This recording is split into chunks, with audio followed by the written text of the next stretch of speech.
Boa tarde a todas e todos. Meu nome é Luiz Fernando Vilaça Meira, eu sou diretor de operações do Instituto Cordial. Muito bem-vindos e bem-vindas ao Dia Mundial da Obesidade, no painel brasileiro da obesidade. Queria agradecer a presença de todas e todos que nos acompanham no YouTube. Painelistas que vão debater conosco hoje, também queria agradecer a presença, patrocinadora do Instituto Cordial no painel brasileiro da obesidade, o Novo Nordisk, aos parceiros do painel brasileiro da obesidade, a equipe do Instituto Cordial na iniciativa. Se inscreva no canal, deixe o seu like, ative o sininho para receber notificações. Sigam as nossas redes sociais do Painel Brasileiro da Obesidade e do Instituto Cordial. Durante todo o evento, você pode mandar perguntas aqui pelo chat do YouTube, a gente vai ter momentos para discutir sobre elas. Esse webinar vai ficar disponível aqui no YouTube, caso você queira resgatar alguma coisa posteriormente. O Instituto Cordial é um think and do tank independente, que trabalha com ciência de dados, inteligência territorial e articulação intersetorial, para fortalecer redes e basear tomadas de decisão públicas e privadas em dados e evidências. A gente trabalha com projetos especiais, especialmente trabalhando com dados, com geoprocessamento, com sistematização e desenvolvimento de metodologias para ajudar organizações a transformarem o seu próprio conhecimento em conhecimento que ajude na interlocução com outros atores de outros setores. Iniciativas de engajamento local, trabalhando com coesão comunitária e articulação para transformação local, e iniciativas de articulação intersetorial, como o Painel Brasileiro da Obesidade, que a gente vai falar um pouquinho hoje. Uma das maiores questões, o Instituto Cordial trabalha com questões complexas que dependem da articulação de atores públicos e privados para que sejam resolvidas. Questões que dependem de interlocução entre atores que muitas vezes não têm essa interlocução, de nichos diferentes, mas questões que têm essa abordagem, essa questão complexa, que depende dessa articulação, e a saúde, no caso, a obesidade, é uma dessas grandes questões sociais no Brasil e no mundo hoje em dia.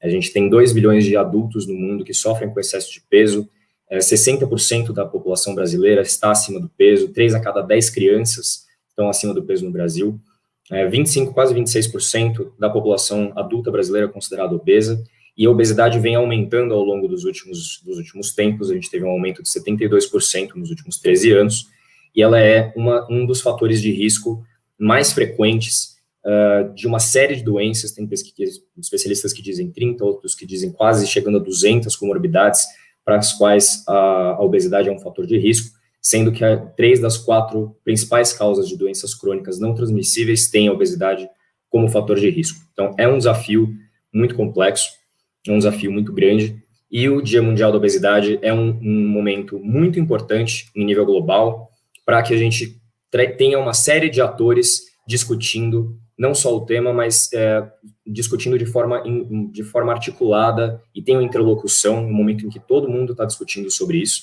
sobre a obesidade. Então, a gente tem esse webinar do painel, que é o primeiro do Painel Brasileiro da Obesidade. Logo em seguida tem um evento da OPAS, com apoio do Ministério da Saúde, sobre estigma.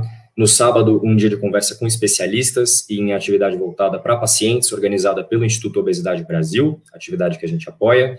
Uma série de outras atividades acontecendo no Brasil e muitas atividades acontecendo no mundo.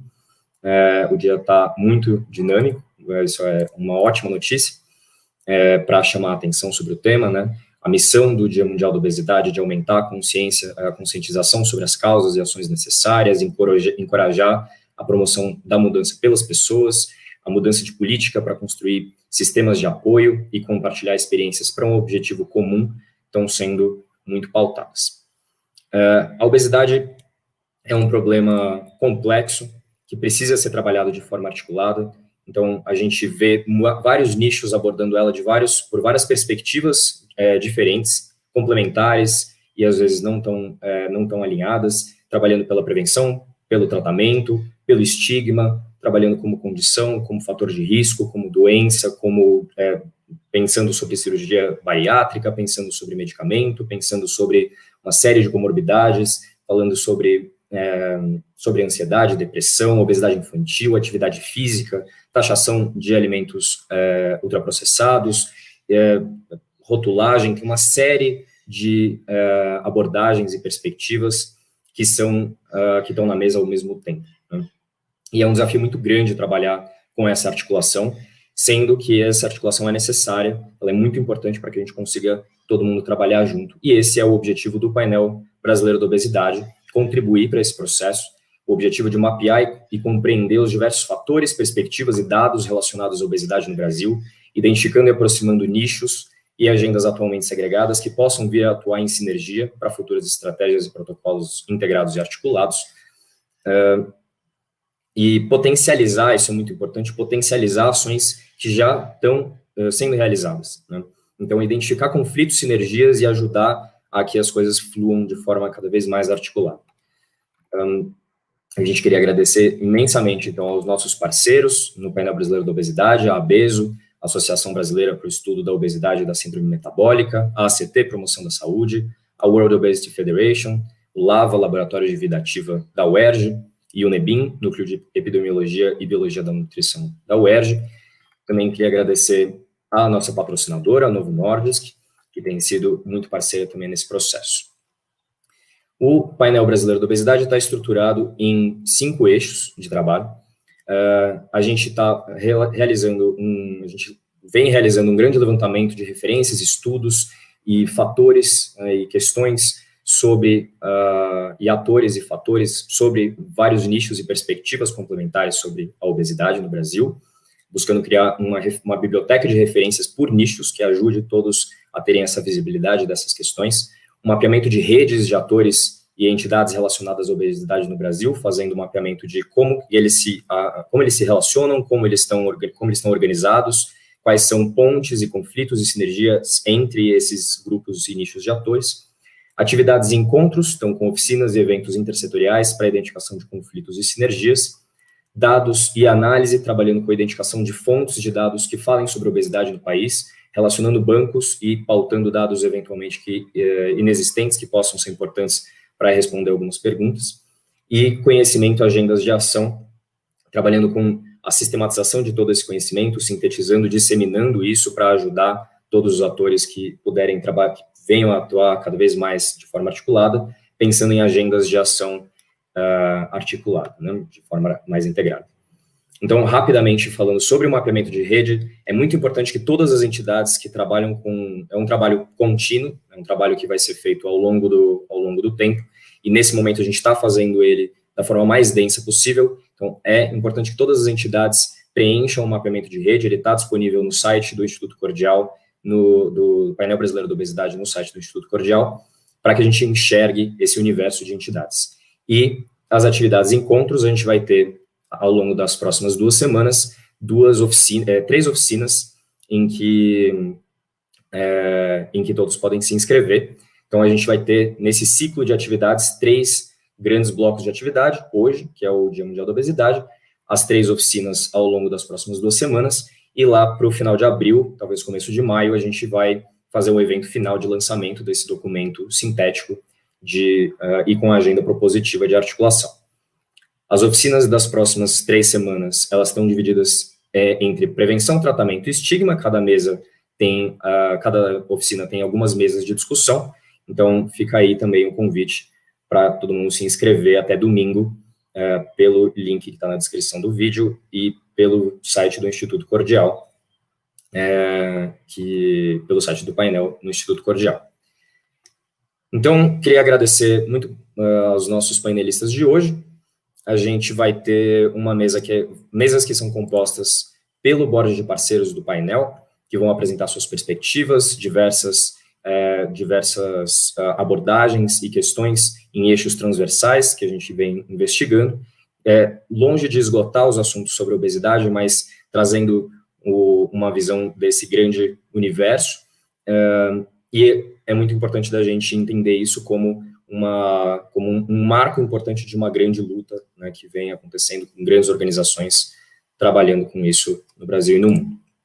Então, a gente vai ter uma mesa sobre o panorama da obesidade no Brasil e no mundo, seguido de uma falando sobre a sindemia global em prevenção e tratamento da obesidade, e a última com territorialização da obesidade, falando sobre a influência do ambiente alimentar e da oferta de equipamentos para redução da obesidade. Então, eu queria, em primeiro lugar, agradecer imensamente a patrocinadora do Instituto Cordial no painel brasileiro da obesidade, ao Novo Nordisk, e convidar para fazer uma fala inicial a Simone Cherniakowski, que é Mapa e Communication Senior Director da Novo Nordisk. Tudo bom, Simone? Boa tarde. Boa tarde, Luiz. Como vai? Muito bem. Ok. Muito obrigada pelas palavras iniciais. Então, queria dar boa tarde a todos e todas durante esse evento, agradecer a todos, o Instituto Cordial, aos panelistas, palestrantes que estão aqui conosco. E é um dia muito importante para todos nós, porque ele marca não apenas esse Dia Mundial, mas ele marca o primeiro webinar do Painel Brasileiro de Obesidade 2021, que é um ano que vai ser extremamente importante para o avanço dessa agenda que é tão urgente. A Novo é uma empresa global de saúde, que tem como compromisso promover mudanças para vencer doenças crônicas, como diabetes, a obesidade, e para a gente é uma satisfação enorme poder apoiar um movimento como esse. Eu não diria que é um evento, mas um grande movimento que a gente quer realizar.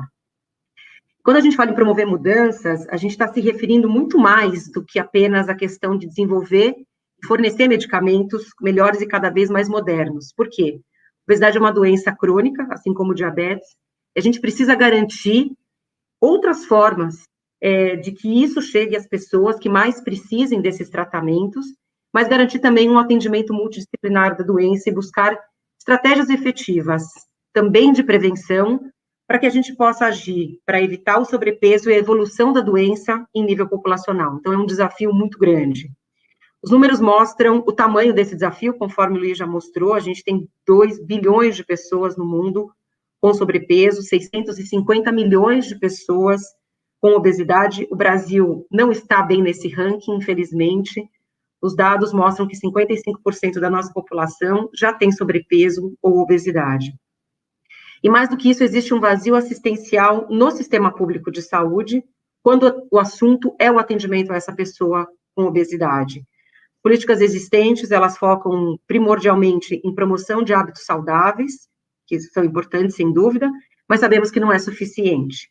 E a baixa efetividade da adoção desses hábitos saudáveis ainda leva à estigmatização dessa pessoa com obesidade.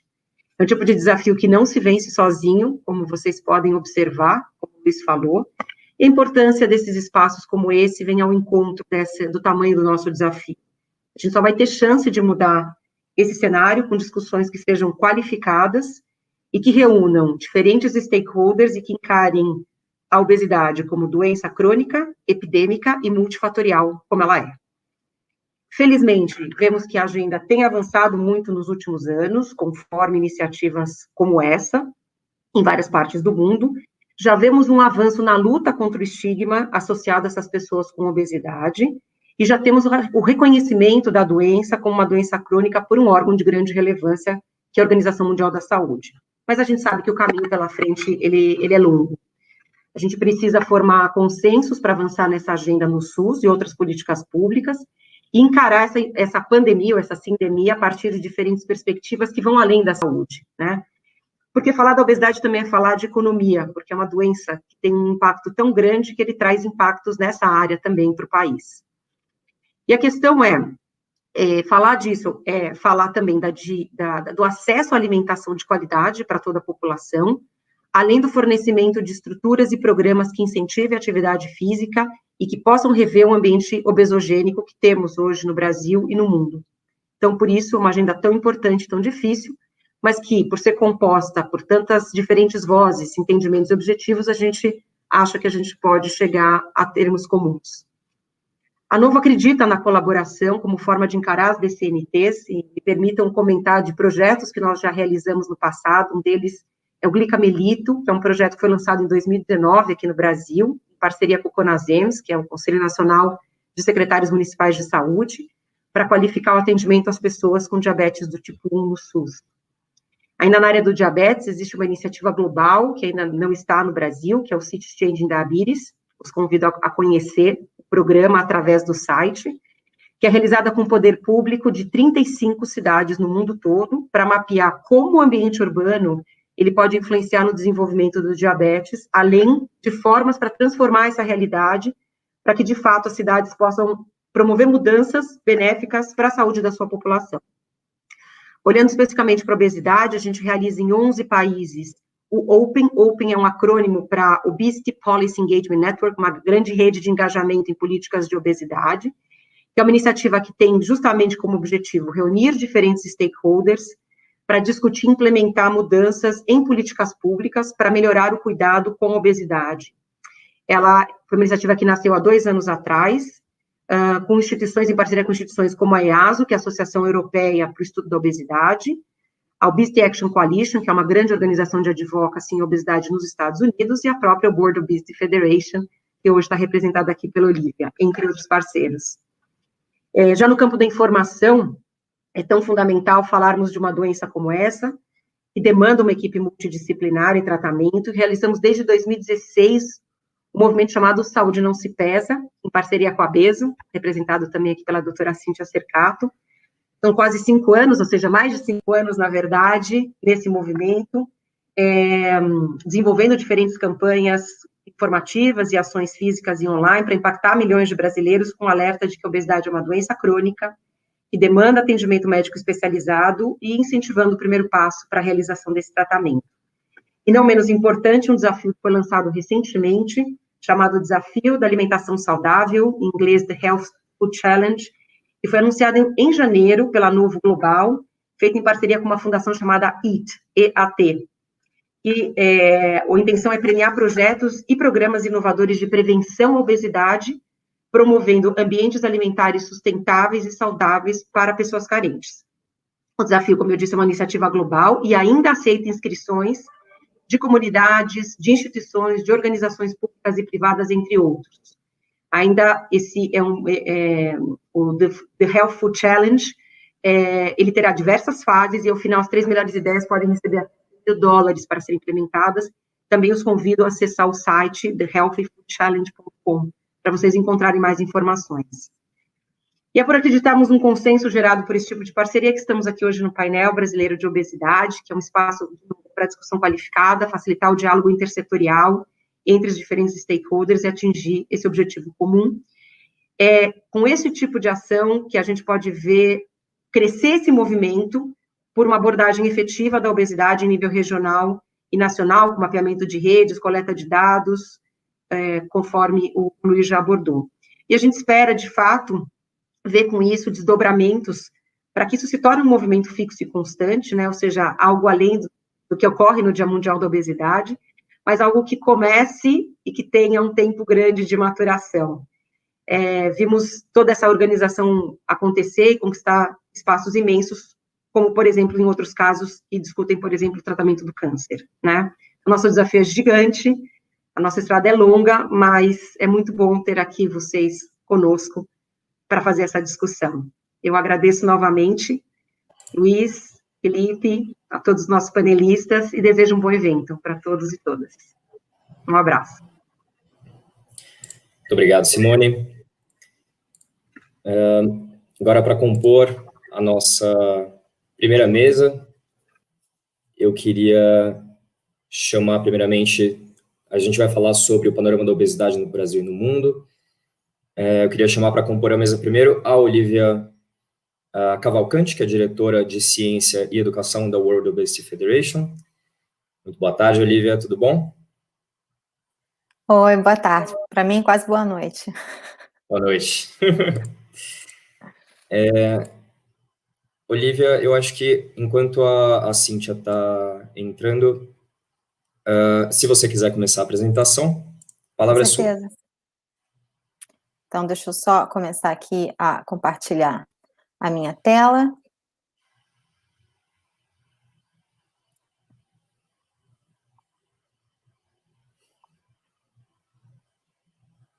Vocês estão... não, só um minutinho, tá no começo, só um minuto. Vou usar de novo. Ok, vocês estão conseguindo ver? Estamos vendo, sim.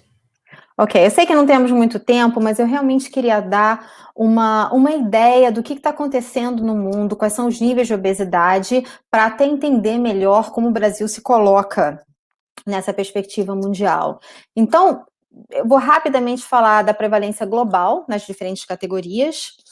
qual é a taxa de crescimento, porque não temos só que pensar qual é a prevalência de obesidade hoje, mas o que vai acontecer daqui a 10, 20, 30 anos. Queria compartilhar também com vocês os resultados de um estudo que nós fizemos em mais de 30 países no mundo sobre sistemas de saúde e como eles estão se adaptando, como estão respondendo ao problema e acabar com possíveis soluções. Então, como a Simone já falou, obviamente, todos nós sabemos que a obesidade é um problema muito sério no mundo. Nós temos cerca de 800 milhões de pessoas que vivem com obesidade. O nosso cálculo é um pouquinho maior do que do World Health Organization, porque a gente tentou atualizar ele a 2020. Então, é mais dos 650 milhões da World Health Organization, que é de 2016. Nós sabemos que 150 milhões dessas pessoas são crianças, e a coisa realmente preocupante é que a obesidade mundial quase triplicou desde 1975 até hoje. Então, por exemplo, mesmo o número de crianças que vivem com obesidade chegou a 18% e começou a 4% em 1975. E nós prevemos que daqui a pouco, em 2025, nós vamos ter 18% da população masculina vivendo com obesidade e mais de 20% da população feminina. Eu queria mostrar exatamente esse trend de 1980 até hoje. Vocês podem ver no mundo como está crescendo a prevalência, a taxa de obesidade entre mulheres. Existem várias explicações pelas quais as mulheres são mais afetadas pela obesidade, existem problemas hormonais, existem acontecimentos da vida, a gravidez às vezes leva a mulher a ganhar mais peso, problemas culturais, dependendo de onde ela está. Então, mais ou menos no mundo inteiro, nós vemos que as mulheres tendem a ter uma prevalência de obesidade mais altas. E como podem ver, extremamente alta, Austrália, África do Sul, o norte da África, Chile, na pontinha, Argentina na pontinha da América do Sul também.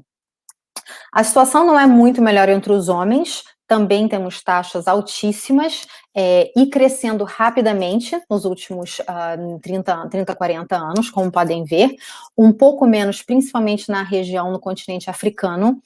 Nós vemos que existem taxas mais baixas de obesidade entre os homens comparado com as mulheres. Provavelmente ainda por uma questão cultural. Esse continente ainda tende a ver a mulher maior como um símbolo de beleza, como um símbolo de riqueza, fertilidade, etc. Então, é um pouco mais complexa a situação lá. Mas como eu estava explicando no começo, acho que é muito importante nós vermos não só onde a obesidade é prevalente agora, mas aonde está crescendo. Porque se nós pensamos hoje mesmo, para o Dia Mundial da Obesidade, a World Obesity Federation lançou um relatório que mostra claramente a associação entre mortalidade por Covid e obesidade. E vemos como em países onde a taxa de obesidade é muito baixa, tem também uma taxa de mortalidade muito baixa. E o exemplo é exatamente o Vietnã, que tem menos de um morto cada 100 mil pessoas no país no momento. Mas o outro lado dessa moeda é que o Vietnã também está no topo da lista entre os países com aumento mais rápido na prevalência de obesidade. Isso significa o quê? Que se daqui a 1 ou 2 décadas tivermos uma outra pandemia, e infelizmente eu acredito que essa não vai ser a última que vamos ver na nossa vida, esses países que hoje conseguiram conter um pouco o efeito do Covid não vão ter a mesma possibilidade, porque a obesidade está crescendo rapidissimamente em países onde até pouco tempo atrás nós associávamos com imagens de crianças desnutridas, magrinhas e morrendo de fome, né? Se você pensa Vietnã, Burkina Faso, Ruanda, etc. Então, é importante manter sempre um olho no futuro. Eu gostaria também de compartilhar com vocês alguns poucos resultados desse estudo.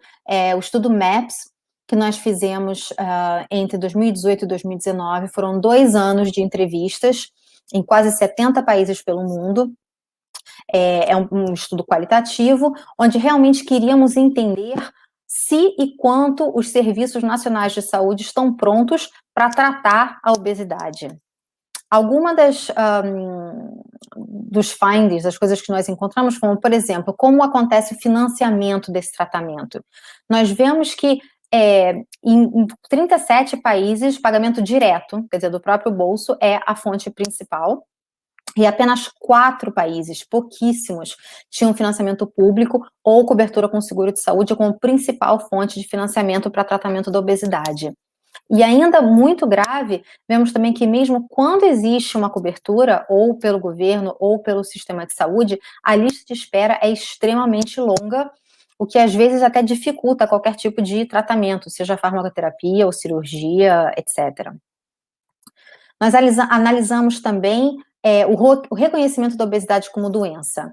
E perguntamos, né, o seu governo ou os provedores de saúde, a que ponto desse percurso de reconhecimento eles estão? E nós vimos que, na verdade, não tem muita diferença entre países de alta renda e países de baixa renda. A verdade é que ainda não chegamos lá. Os diferentes governos, os países ainda não conseguiram reconhecer a obesidade como uma doença. E nós sabemos que isso é fundamental, porque se não tem um reconhecimento como doença, a gente não começa a monitorar, a gente começa a ter dados, a gente não trata como uma doença, como uma coisa séria que é. E, enfim, o que eu acho muito interessante, nós perguntamos a todos os entrevistados quais são os maiores obstáculos ao tratamento. E esse é a top 10. Os 10 maiores. E a maior parte deles disseram que, número 1, é a falta de priorização política. Então, essa falta de decisão, de ação. Muito importante também é a falta de treinamento para profissionais de saúde. Isso é uma coisa que nós levamos muito a sério na World Obesity Federation, e por isso nós treinamos profissionais de saúde, porque a verdade é que agora em medicina, a maior parte dos países não tem um currículo que prevê a obesidade. Então, nós temos médicos que são formados, começam a ver, a maior parte dos pacientes que eles tratam tem obesidade e eles não têm a menor ideia da ciência, quais são os últimos estudos e qual é a melhor maneira de tratar. O alto custo do tratamento também é, obviamente, uma barreira e baixa literacia em saúde. A falta de reconhecimento da obesidade como uma doença, isso nós sabemos que pode provocar estigma, discriminação, faz com que o paciente não se sinta à vontade para falar com o próprio médico. Nós vemos que os sistemas de saúde não têm um investimento financeiro adequado, então não tem aquele time multidisciplinar que pode realmente ajudar. O estigma, não só no serviço de saúde, mas também na sociedade, nós sabemos, na mídia, é constante, basta ver qualquer artigo ou matéria hoje mesmo no Dia Mundial da Obesidade, vocês veem as fotos, vocês veem as palavras que são usadas, é gritante. E muitos países têm um problema de custo e disponibilidade de alimentos saudáveis e normas e tradições culturais, que, como eu disse antes, dependendo de onde nós estamos, podem ser uma barreira porque não reconhecem que o sobrepeso e a obesidade são, na verdade, prejudiciais à saúde. E, enfim, a falta de dados, monitoramento e pesquisa. Como eu não queria terminar numa nota negativa, falando só das barreiras, eu gostaria de propor a solução. E o problema aqui é que problemas complexos, infelizmente, precisam de respostas sistêmicas. Eu sinto muito que está em inglês, eu tive que tirar de um paper internacional, mas eu queria mostrar só que não tem como ter uma resposta ao problema da obesidade a nível mundial. Nós estamos falando de sistemas alimentares, ambientes alimentares, ação política, educação, capacitação, e isso tudo tem que interagir para que possamos ter uma resposta efetiva ao problema. E com isso eu agradeço muito vocês, e se tiverem qualquer dúvida ou quiserem mais informações, por favor, deem uma olhada no nosso site, que tem muitos recursos para todos.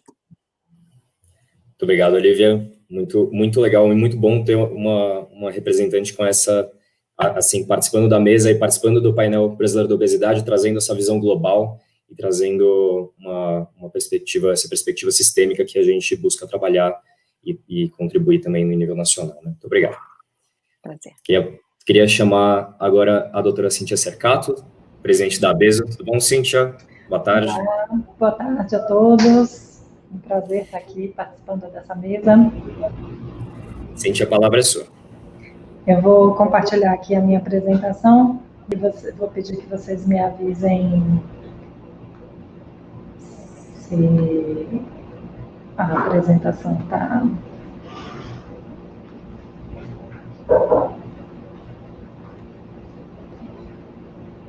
Vocês estão vendo a minha apresentação? Sim. Sim. Então, eu vou falar aqui rapidamente o panorama da obesidade, né, no Brasil. A gente sabe que sobrepeso e obesidade já são definidos, né, como acúmulo de gordura normal ou excessivo que podem prejudicar a saúde. Essa é a definição da Organização Mundial da Saúde.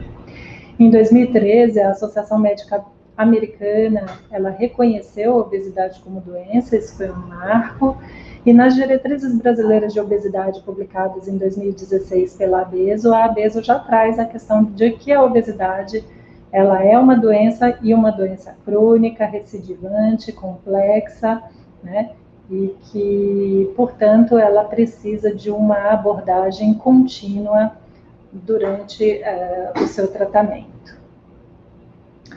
Falando um pouco dos números no país, né? Então a gente tem dois tipos principais de pesquisa do Ministério da Saúde. A gente tem os dados do Vigitel, que são inquéritos telefônicos nas capitais brasileiras.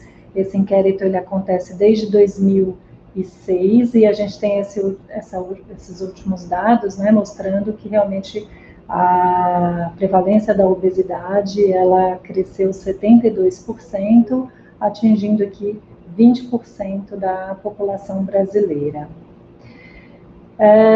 No final do ano passado, foram divulgados os dados da Pesquisa Nacional de Saúde, que aqui sim já é uma pesquisa em que há análise, né, de diversos municípios, não são dados somente de capitais, e que aqui, nesse caso, são realizadas as medidas antropométricas da amostra populacional avaliada. E aí a gente vê que realmente o Brasil está, né, com uma situação, como a Olívia adiantou, bem ruim nesse cenário, né? A gente tem 61,7% da população adulta com excesso de peso, e nós já temos um número de 26,8% de pessoas com obesidade no nosso país.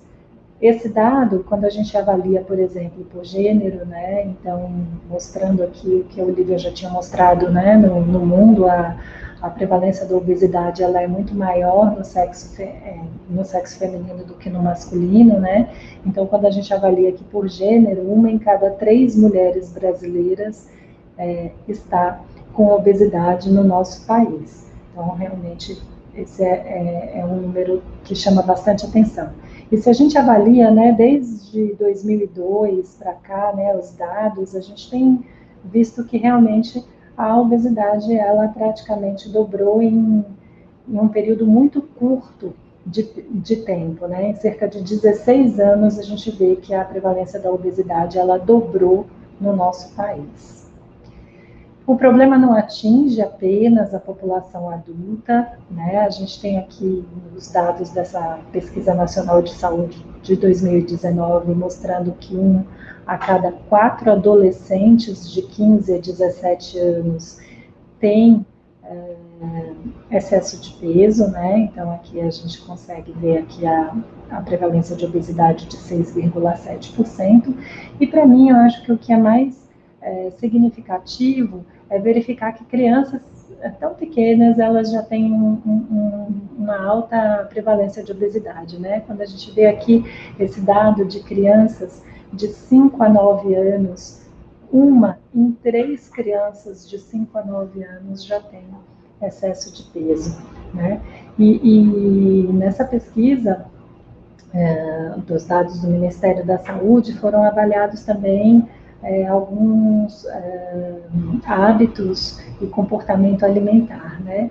E chama a atenção que em crianças de 5 a 9 anos de idade, por exemplo, 68% delas tinham consumo de bebidas adoçadas, 52% consumo de macarrão instantâneo, salgadinho de pacote, biscoito salgado, 63% dessas crianças com o hábito de realizar as refeições assistindo TV, que a gente sabe que é um hábito em que você perde totalmente o controle da quantidade em que você come. Aqui a gente tem dados, por exemplo, de crianças de 2 a 4 anos, 64% delas consumindo bebidas adoçadas no dia anterior à avaliação, né? E já com 14,3% delas tendo excesso de peso. E para mim isso daqui é muito marcante, né? Nós estamos falando de crianças de 6 a 23 meses, né? Praticamente metade delas tinham consumido algum alimento ultraprocessado no dia anterior da avaliação. Então, a gente observa, né, como existe aí essa interação importante, né, entre hábitos ambientais, hábitos de consumo alimentar e essa prevalência de obesidade, mesmo em faixas etárias assim tão pequenas como em menores de 2 anos de idade. A gente sabe da complexidade da obesidade, né? Então, eu, de uma forma muito didática, eu gosto de mostrar essa interação, né, entre a biologia, o ambiente, aspectos psicossociais. A gente tem, sim, um conhecimento suficiente para poder dizer que a obesidade é, sim, uma doença. Além dos aspectos genéticos, a gente sabe a participação aí de fatores relacionados à regulação do apetite a nível do sistema nervoso central, mas a gente sabe que esses aspectos biológicos, eles são fortemente influenciados por fatores ambientais, como, por exemplo, o alto consumo de alimentos ultraprocessados, a própria redução do número de horas de sono, poluição, aspectos psicossociais relacionados ao estresse, o próprio desemprego, enfim, estresse crônico. A gente sabe que todos esses fatores ambientais e psicossociais, eles influenciam a biologia do indivíduo. Então, eu cito aqui até como exemplo, né, já é bem claro, os alimentos ultraprocessados causarem uma inflamação numa região cerebral chamada hipotálamo, que está regulando a nossa sensação de fome e saciedade, e até mesmo aqui no laboratório de poluição da USP, dados de estudos em animais, mostrando que a exposição a essas partículas do ar da cidade de São Paulo geram uma inflamação nessa região envolvida na regulação do apetite e os animais ganham peso. Então, quando a gente entende essa complexidade da obesidade, a gente vê que a prevenção é realmente um grande desafio.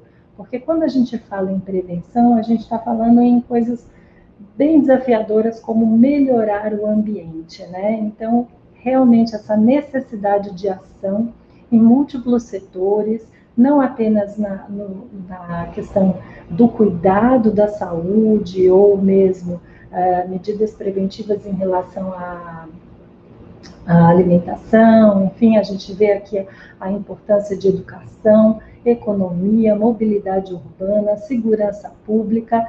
Então, realmente é desafiador se discutir a questão da prevenção da obesidade e como que essa atuação ela deve ser realmente multissetorial.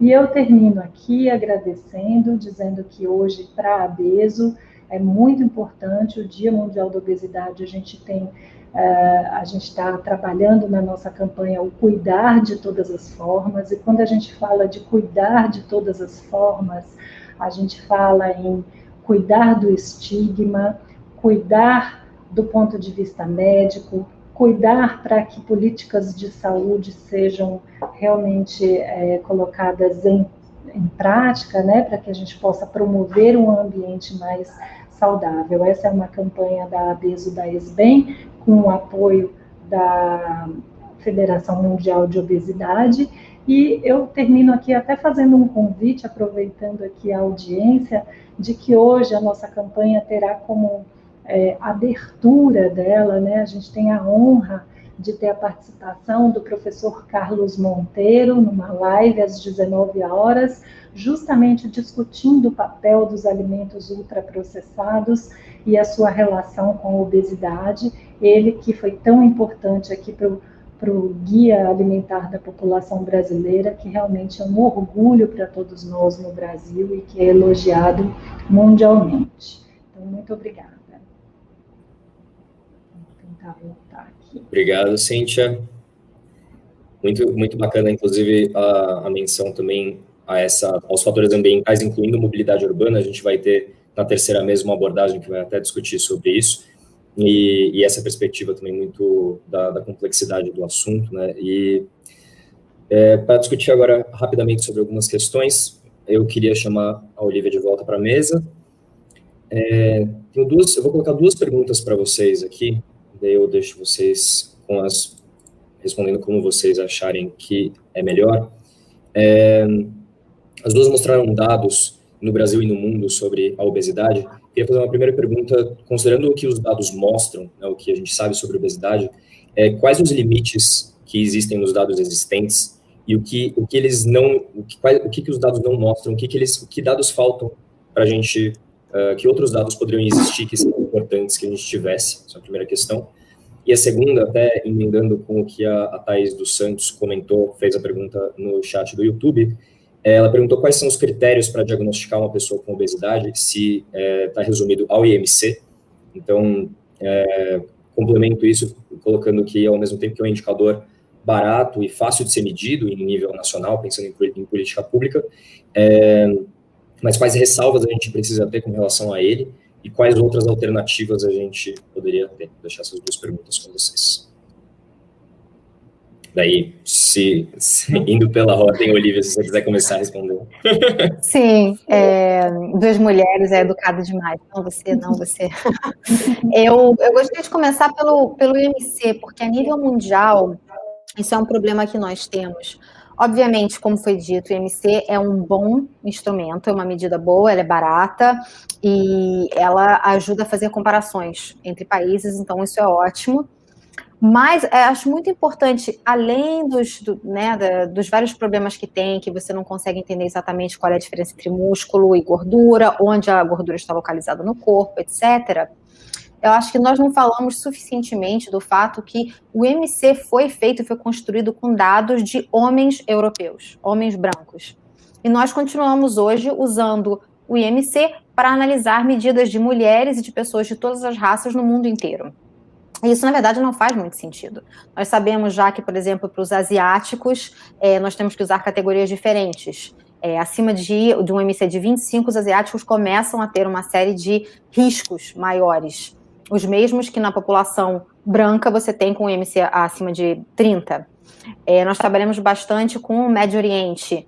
Como a gente classifica eles? Como asiáticos? Se fosse assim, a população inteira teria obesidade, seria impossível. Mas também não é branco. Então, eu acho que em algum momento vai ser complicado, mas a pesquisa nessa área vai ter que enfrentar o problema de diferentes raças e diferentes sexos quando falamos de medidas do corpo. Nós somos diferentes. Então, isso é o que eu gostaria de falar a nível mundial. E do que precisamos, do ponto de vista da World Obesity Federation, nós acreditamos muito nas medidas que são feitas pelos médicos. Nós sabemos que, infelizmente, é ótimo ter inquéritos telefônicos, mas ligar para alguém e perguntar qual é a sua altura e qual é o seu peso, não funciona. Então, nós realmente temos que ter mais médicos pegando as medidas das pessoas para ter números mais acurados, mais certos.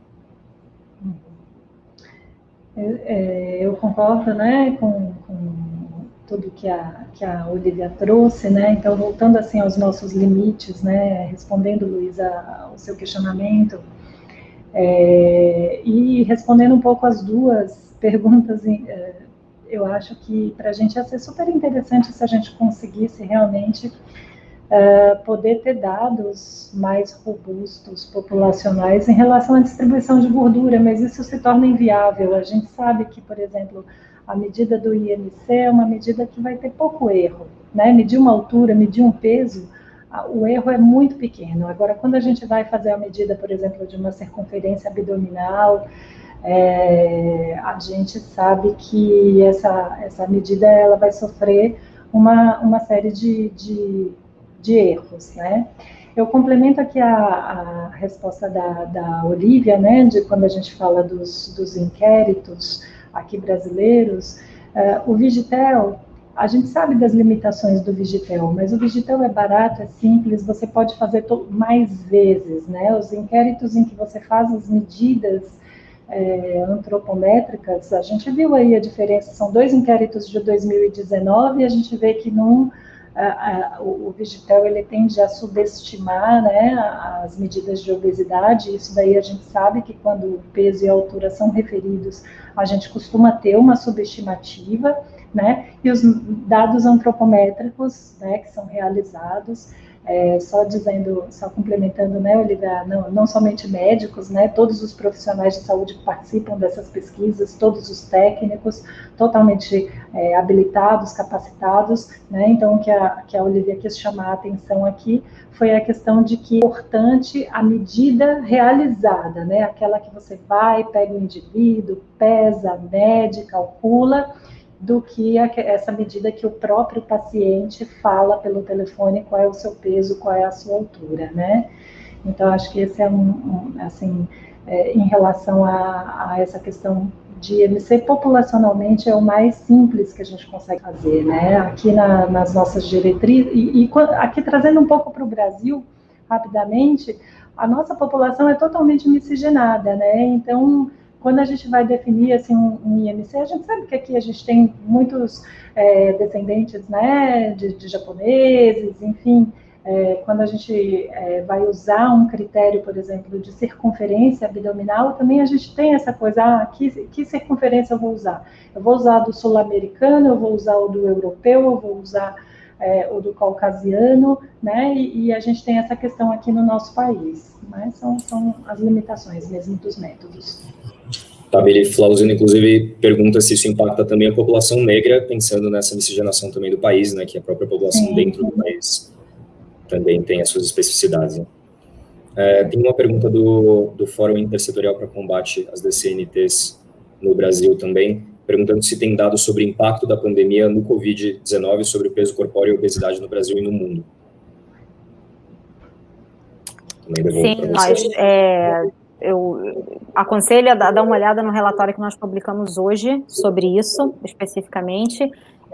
Nós vimos que 90% das mortes relacionadas à Covid aconteceram em países que têm a maioria da população, tá? Então pelo menos 50%, com sobrepeso ou obesidade. Então, em países com a maior parte da população com sobrepeso e obesidade, você tem 10 vezes mais mortes do que em outros países. Nós sabemos já há quase um ano, desde o começo da pandemia, nós estamos vendo essa associação entre IMC e complicações e mortalidade, fatalidade de Covid, e agora os dados, agora que temos um pouco mais de estudos de diferentes países, os dados falam bem claro. Idade e índice de massa corporal são os 2 critérios fundamentais que prevêem complicações e morte, infelizmente. E aqui eu vou até complementar o que a Olivia falou, de uma outra perspectiva, né? Que uma coisa, sem dúvida nenhuma, a obesidade é um fator de risco para formas graves, né, da Covid-19. Mas a gente tem o impacto, né, da quarentena também, piorando os índices de obesidade. Então, você vê que a gente tem aí um círculo, né, vicioso, porque a gente tem aí dados inclusive de várias pesquisas de vários países, a gente tem inclusive publicação nacional mostrando que houve, sim, muitas pessoas que apresentaram ganho de peso, que houve aumento do consumo de alimentos ultraprocessados durante o período da quarentena, e que isso daí também contribuiu para o ganho de peso, né, nesse último ano. Complicado, né? E a obesidade, ela virou uma pauta muito, muito discutida no passado também, por causa do Covid, como esse fator de risco que ficou muito em evidência, né? Olivia e Cíntia, eu queria agradecer imensamente a presença de vocês, queria agradecer a parceria das 2 instituições no painel brasileiro da obesidade, inclusive. Agora, para passar para a próxima mesa, então, muito obrigado, boa tarde a todos. Obrigada.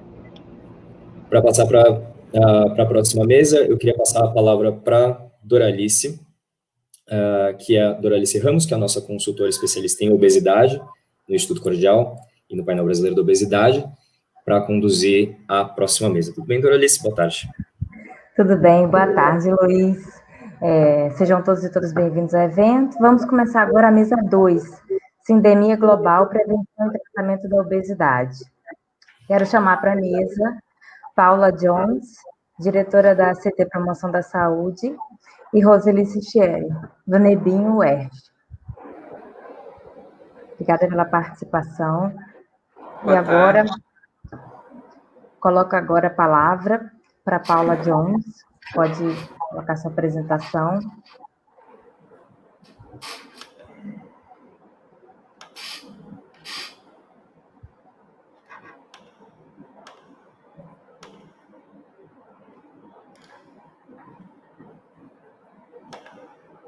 Bom, boa tarde a todos e todas.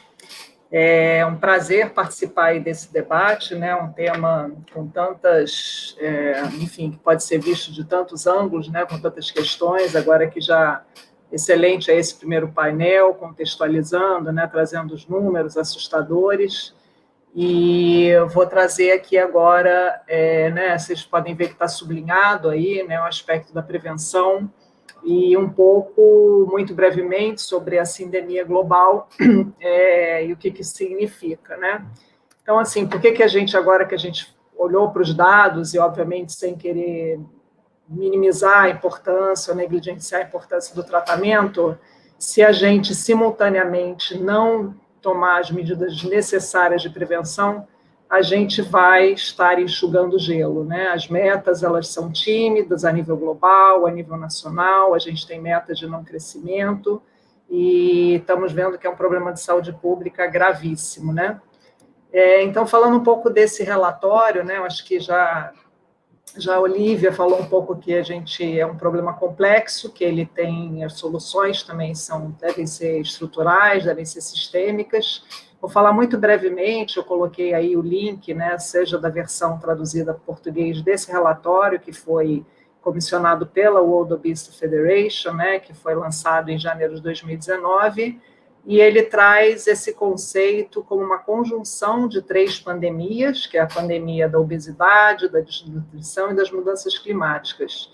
E ele traz uma série de exemplos, né, de soluções que podem ter efeito benéfico triplo. Por exemplo, a gente pode falar da questão dos subsídios, que eu vou falar mais adiante, que hoje a gente, né, no tema assim, a gente olhar, seja do ponto de vista da questão da obesidade, seja do ponto de vista das mudanças climáticas, são trilhões e trilhões e trilhões de dólares subsidiando combustíveis fósseis, são trilhões subsidiando. No Brasil, a gente tem uma situação de subsídio de bebidas adoçadas e outros subsídios recebidos assim por produtos, né, e que fazem mal à saúde, e outras externalidades ambientais, né? Então, acho que vale a pena conferir. Aqui, com 7 minutos que eu tenho, não dá para me aprofundar aí no relatório, mas esse olhar sistêmico realmente vale a pena dar uma olhada. Eu vou focar mais aqui assim que eu queria dizer assim, que a gente deveria, pelo menos, fazer o mínimo. Tá? Eu estou trazendo aqui um conjunto de políticas públicas que eu diria que é o piso, é o mínimo que a gente deveria estar fazendo de uma forma mais acelerada, não só no Brasil, mas a nível global, que seria mudar, né, o ambiente obesogênico e tornar, assim, os ambientes mais saudáveis, né, partindo do princípio que os ambientes saudáveis, são eles que vão promover as escolhas saudáveis. Então, a gente está falando aqui das políticas fiscais, ou seja, tributar, né, os produtos, os ultraprocessados. Estou falando aqui da regulação de propaganda e marketing, né, principalmente voltada para o público infantil. Promoção de ambientes institucionais saudáveis, o ambiente escolar é um elemento chave nisso, mas a gente pode falar também de outros ambientes institucionais. E a questão da rotulagem, ou seja, a informação mais clara nos rótulos, né, para aqueles produtos com nutrientes críticos, né, com excesso de sal, açúcar, gordura. O Brasil recentemente adotou, muito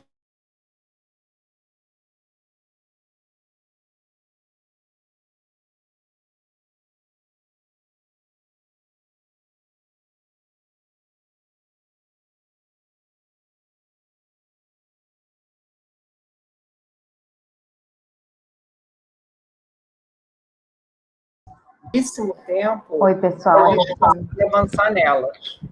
Pronto. Estão me ouvindo? É que deu um delay aí na sua fala, acho que foi a internet, mas agora voltou. Voltou? Tá. É engraçado que a gente não vê nada, né? Só a própria tela.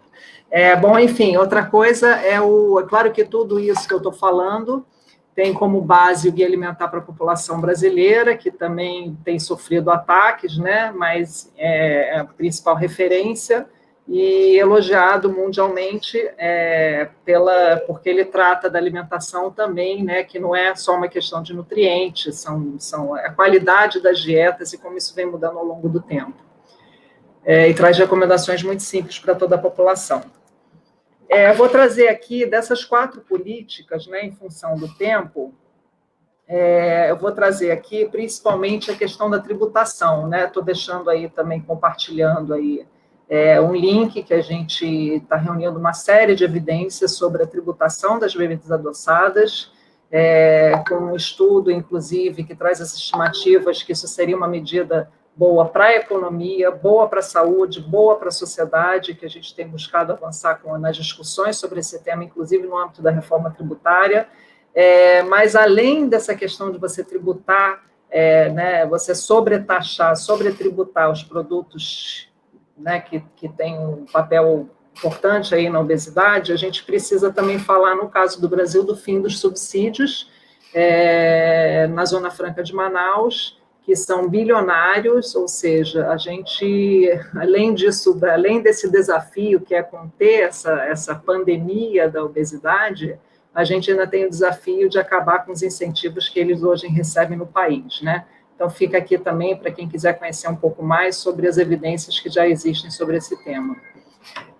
Vou deixar outra recomendação aqui para entender assim, quais são as dinâmicas, né, por trás desse modelo de produção e consumo vigente, que é o site do Joio Trigo, de jornalistas investigativos, e tem várias matérias sobre vários temas ligados à alimentação e ao modo de produção dos alimentos, do que está assim, por trás dos bastidores, né, da indústria de alimentos ultraprocessados, e tem uma série de matérias detalhando bastante essa questão da Coca-Cola e Ambev na Zona Franca de Manaus.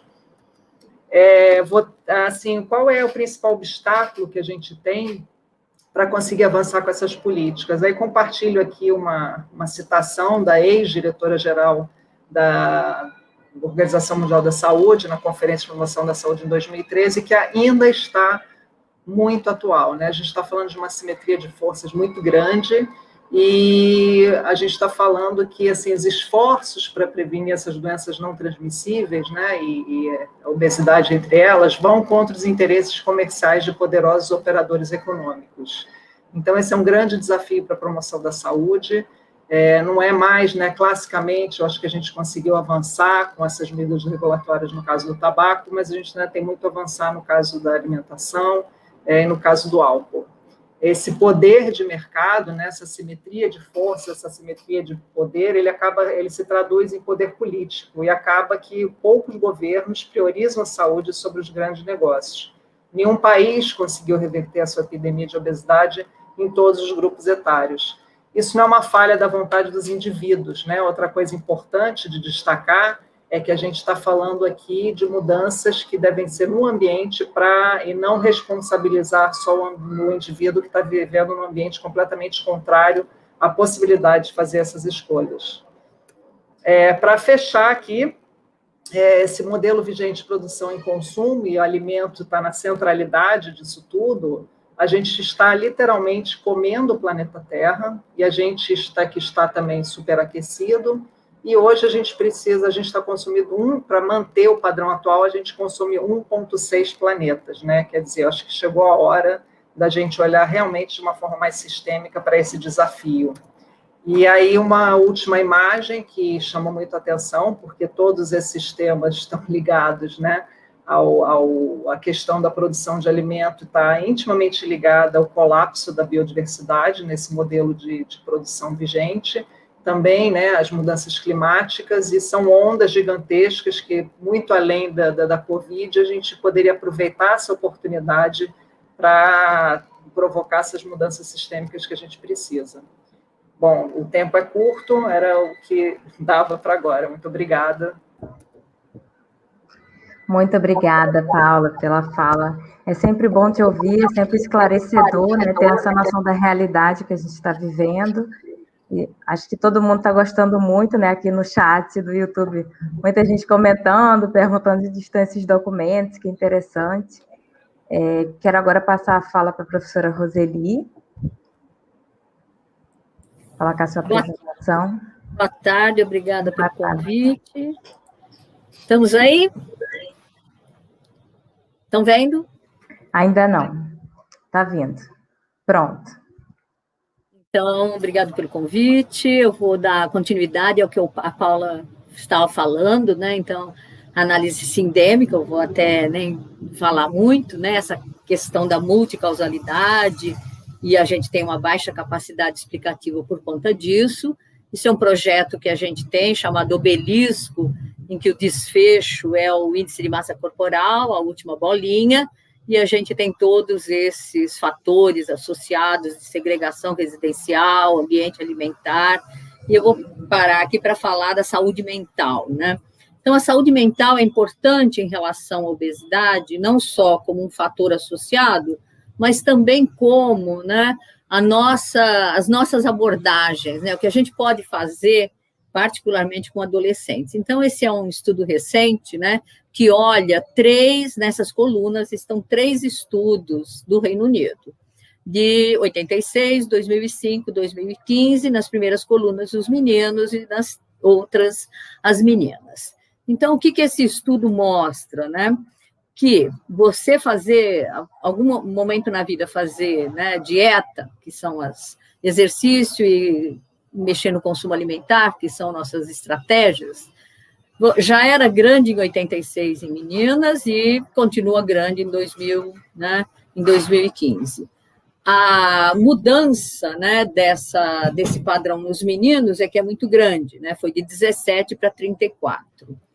Quando a gente olha a mudança de fazer exercício para perda de peso, né, essa mudança também foi muito grande, 4,90 para 54 nos meninos e 8 para 66 nas meninas. Estratégias para, né, evitar o ganho de peso. É importante isso nas meninas, e a questão central desse estudo é o que isso acontece com a saúde mental, né? Então, vejam, essas retas, né, elas mostram o quê? Que sempre quem faz alguma atividade para não perder peso, desse lado do primeiro painel é fazer dieta, no outro, né, fazer exercício, e nos anos anteriores sempre teve uma diferença, né? E em meninas, particularmente mais recentemente, você tem uma diferença enorme.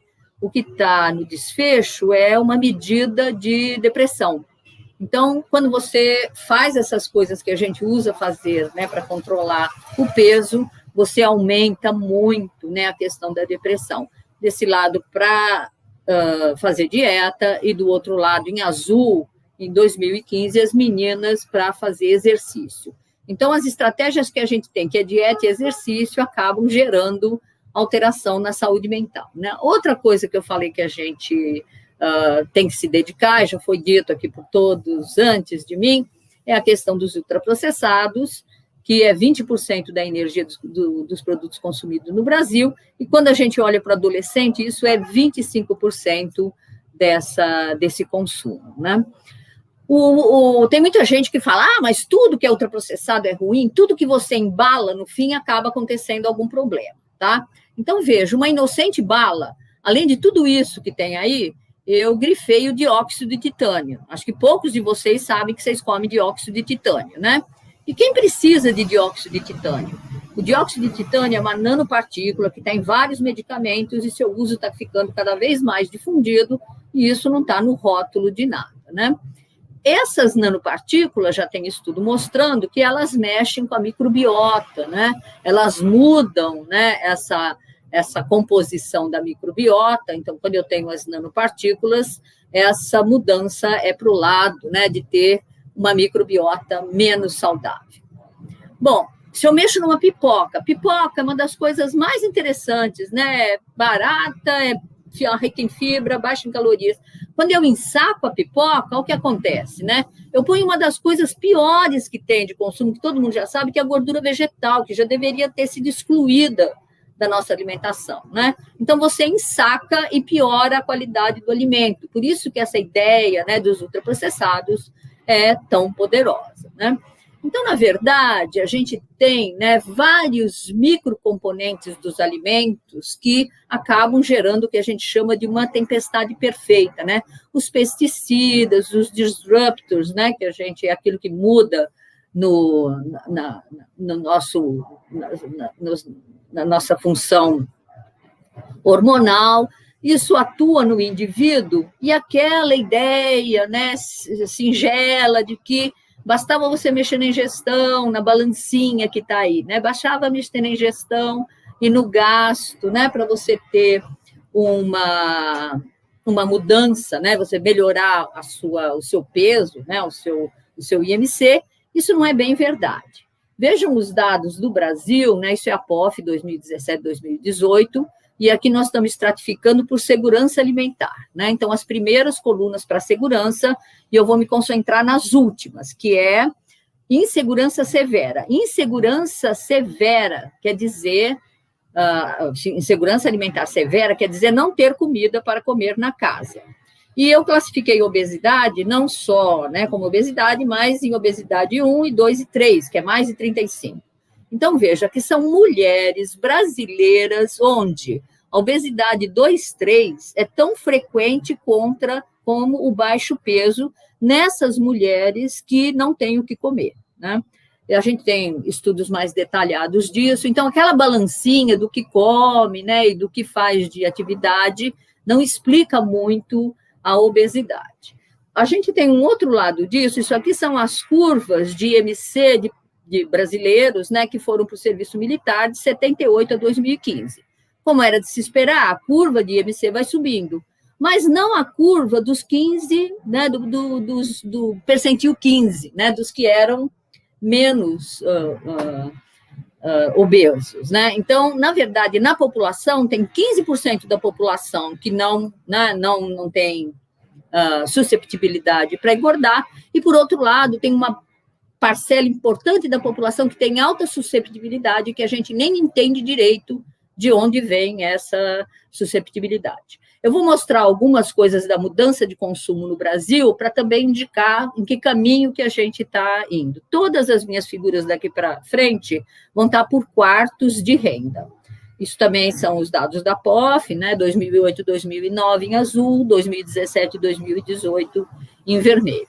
Então, o que aconteceu com o consumo de feijão? O consumo de feijão é um marcador de fazer refeição. Então, ele diminuiu em todas as classes de renda. O que aconteceu com o sanduíche, que aí é um marcador ao contrário, né?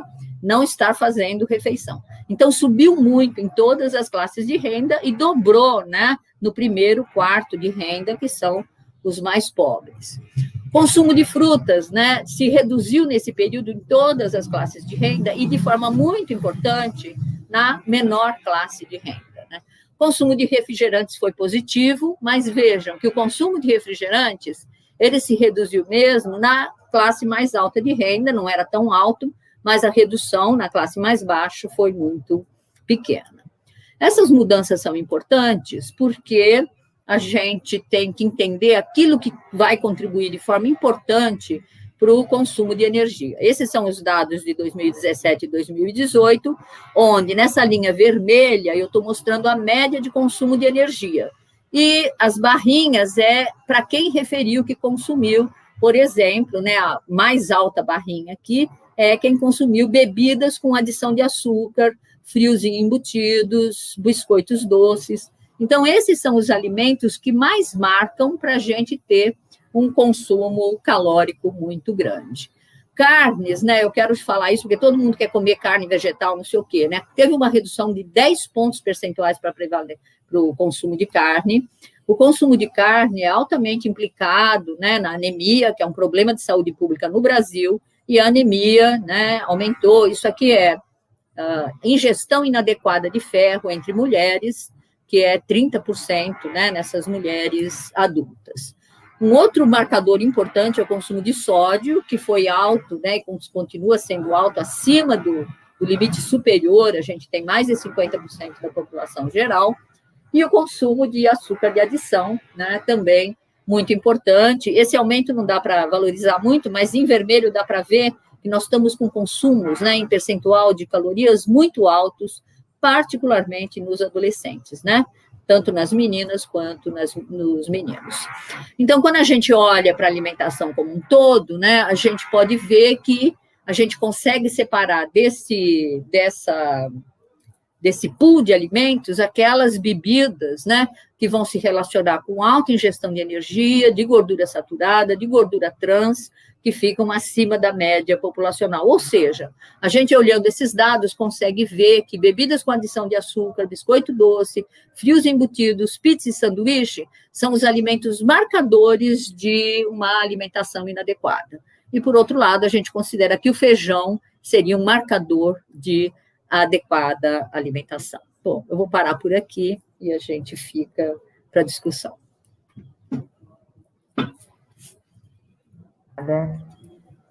Muito obrigada, professora Roseli. É sempre um prazer te ouvir falar.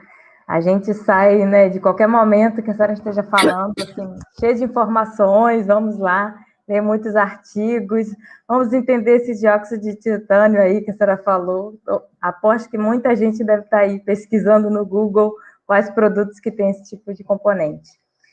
Quero chamar a Paula aqui de volta para a mesa, agradeço muito, né? Tão bom estar cercada de mulheres, principalmente nos dias que estamos, né?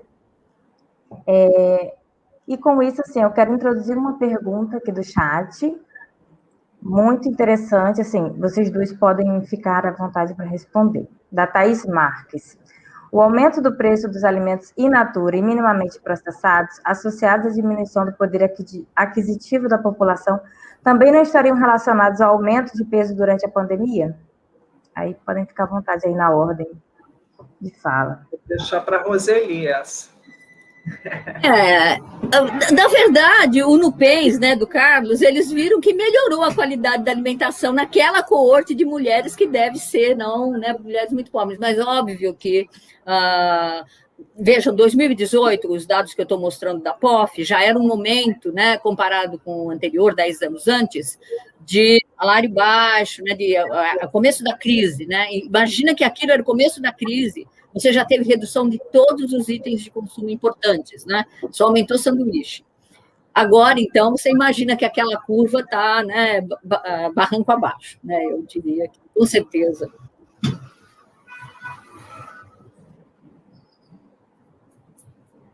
Pode falar, Paulo.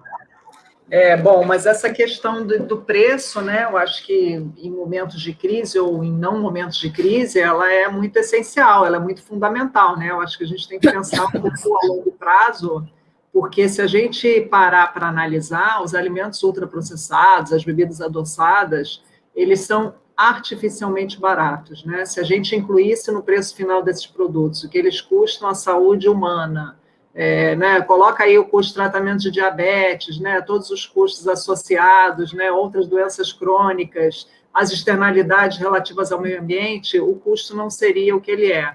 E além dessa falta das externalidades no preço, ainda tem o caso que eu trouxe, que é o dos incentivos diretos, né, que são dos subsídios dos benefícios fiscais. Então, é uma situação muito grave, é uma distorção muito séria de como o preço final chega nas pessoas, né? A gente deveria subsidiar o que faz bem e sobretaxar o que faz mal, né? Eu acho que isso é básico. Tem mais uma pergunta aqui no chat, como a gente ainda tem um tempinho, dá para aproveitar. Da Daisy Reis. Qual seria uma estratégia para reduzir o consumo de balas e doces nas escolas e em consultórios, nas recepções, o que ainda é muito comum vermos atualmente? Bom, eu acho que todo o setor público, né, não deveria vender nada que não fosse produto, né, que seja alimento, não deveria vender bala, não deveria vender nada disso. Seria uma coisa, outros países fazem isso. Né? É uma decisão política, grande parte das coisas aqui são decisões políticas, né, não precisa fazer estudo para ver. Não tiver, não come, né? Abre a geladeira, não tem nada, você vai tomar água, queijo, né, fruta. E o mesmo vale para o ambiente escolar, né, que eu acho que é um ambiente institucional importantíssimo, né, eu acho que nas escolas públicas, em função de ter um programa de alimentação, é melhor até do que nas escolas privadas, mas as cantinas escolares não deveriam disponibilizar esses alimentos, simples assim. Eu acho que os pais e mães, né, eles têm um papel até importante em demandar isso das escolas, né, mas, de novo, é vontade política, porque isso poderia poderia ser uma demanda vinda de uma lei, né. Infelizmente, né, a gente conta muito com o governo para poder agir nessa parte. E, para finalizar, tem mais uma pergunta aqui. Compreendendo a obesidade como fator de risco para o agravamento da Covid-19, como vocês acham que os governos deveriam se posicionar em relação às políticas e ações para a redução da obesidade durante a pandemia? Você não faz nada antes da pandemia. Na pandemia, pelo amor de Deus, não façam nada, concentrem esforços na pandemia, né? Porque daqui a um pouco querem abrir, no Rio já querem abrir uma escola de medicina, já querem não sei o que lá. Não, pelo amor de Deus, põe o dinheiro todo em vacina, tá? E em decisão política, não saia na rua, não se aglomere, não faz mais nada na pandemia que não seja alguma coisa relacionada com esse vírus. E só lembrando aí que, né, as políticas públicas que a gente defende para a mudança do ambiente, elas não custam dinheiro, tá? Elas necessitam somente de vontade política. Isso aí eu estou me referindo às políticas de prevenção que eu elenquei anteriormente. Não precisa de dinheiro para você passar uma lei, não precisa, basta vontade política. Mas totalmente de acordo que o foco agora deve ser, a gente mal está dando conta, aliás, não está dando conta, né, de como lidar com essa pandemia aí, né? Então, né, a gente tem que olhar com isso para muita atenção, né? Muito obrigada, quero muito agradecer pela presença de vocês aqui nesse dia. Com certeza, todos que estão assistindo estão aproveitando muito esse conteúdo, né? Enriquece muito a discussão sobre obesidade no Brasil e no mundo, né? Aposto que tem pessoas de outros países também assistindo. Se vocês quiserem falar mais alguma coisa, complementar alguma fala. Paulo, eu vou fazer uma provocação. Eu acho que subsídio, em geral, não devia funcionar. O contrário, sim, né? De não subsidiar as coisas que não são boas. Mas subsidiar alimentos, eu acho que tem alguns estudos mostrando que você paga para todo mundo. Esse dinheiro custa caro e talvez pudesse ser focado em programas de transferência de renda. Eu acho que é legal a gente começar, pelo menos, discutir isso. Não, eu acho super importante, eu acho super relevante. Eu acho que se a gente começasse, assim, com alguma forma, incluindo no preço, deixar de fazer com que os produtos que fazem mal sejam artificialmente baratos, a gente já estaria dando um grande passo. Então, com isso, agradeço mais uma vez a presença de vocês e passo para a próxima mesa, Obrigada. Mediada pelo Guilherme Nafalski, que é o coordenador do Painel Brasileiro da Obesidade.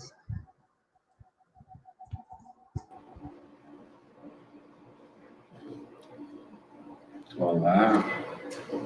Boa tarde, a todas e a todos. Obrigado, Gralice. Nossa, as mesas estão ótimas, né? Bom, eu queria convidar aqui para a terceira e última mesa do evento, que tem como objeto a territorialização da obesidade, a Gisele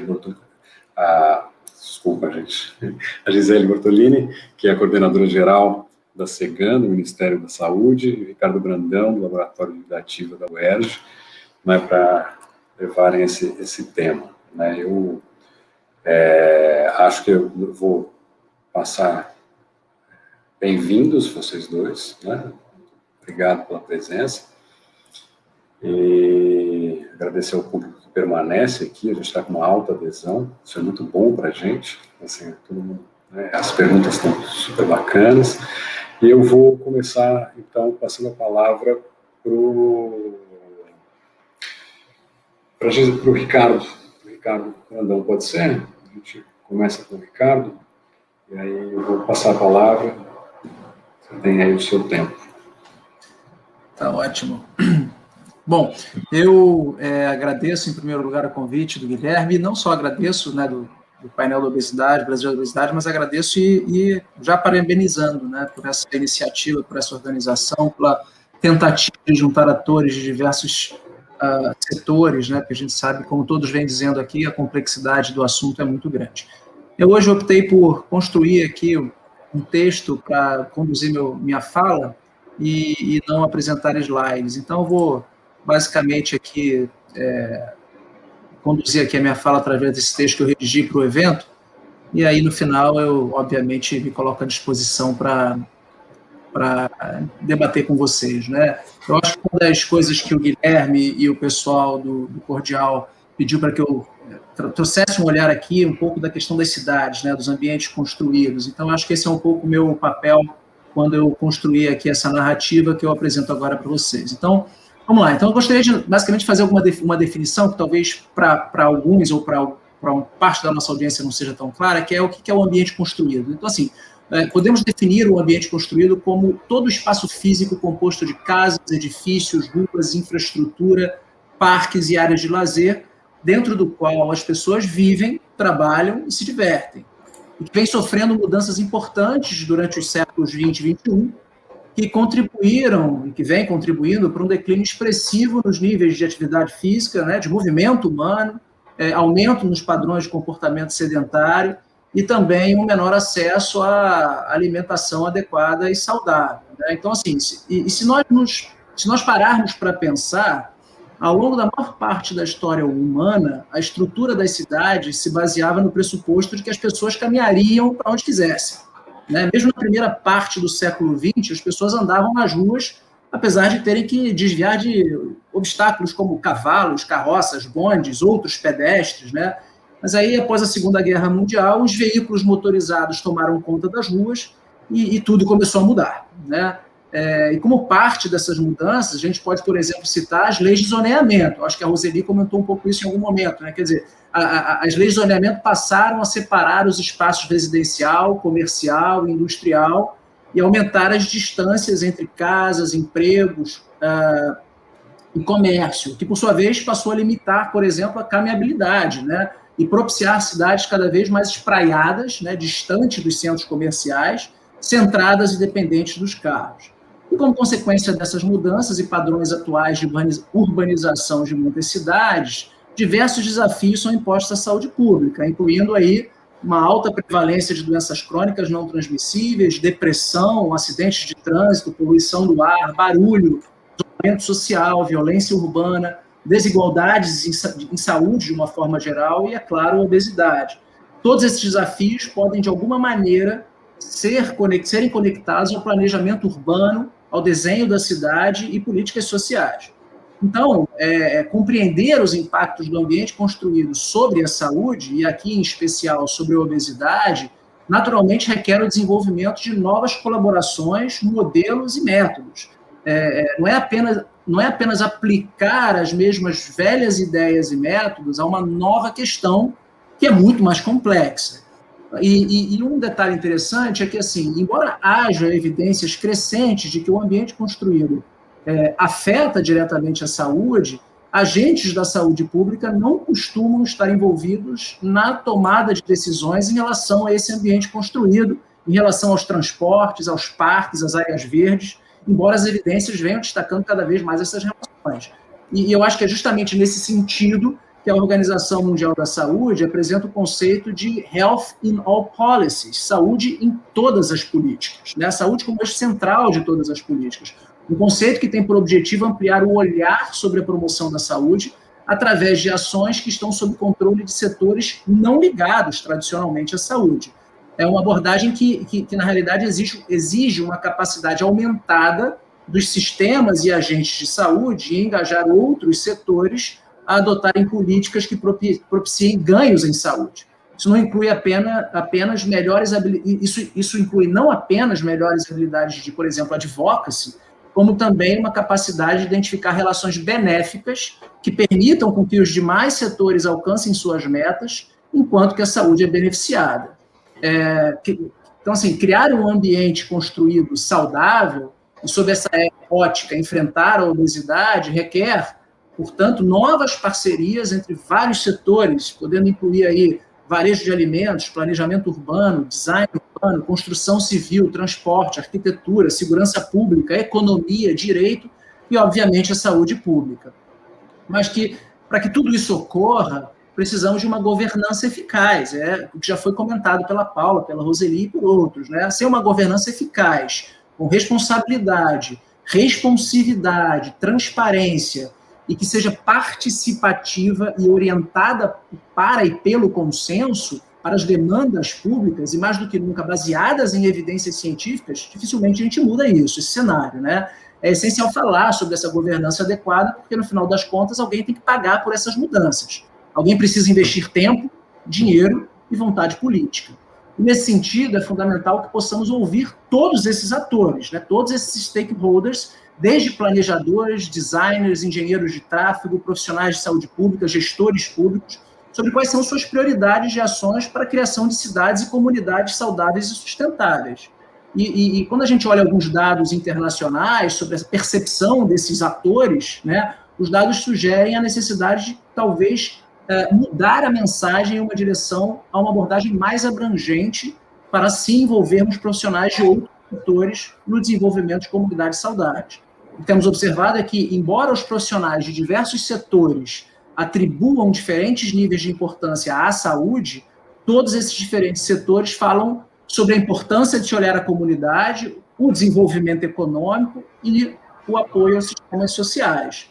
E esses dados nos revelam que uma mensagem focada inteiramente na saúde parece não estar funcionando muito.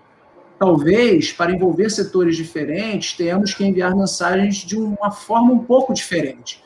Se as pessoas não podem viver uma vida decente, se não podem ter acesso a uma comunidade, cidades prósperas, como podem superar as barreiras de que precisam para fazer escolhas saudáveis, né? É difícil.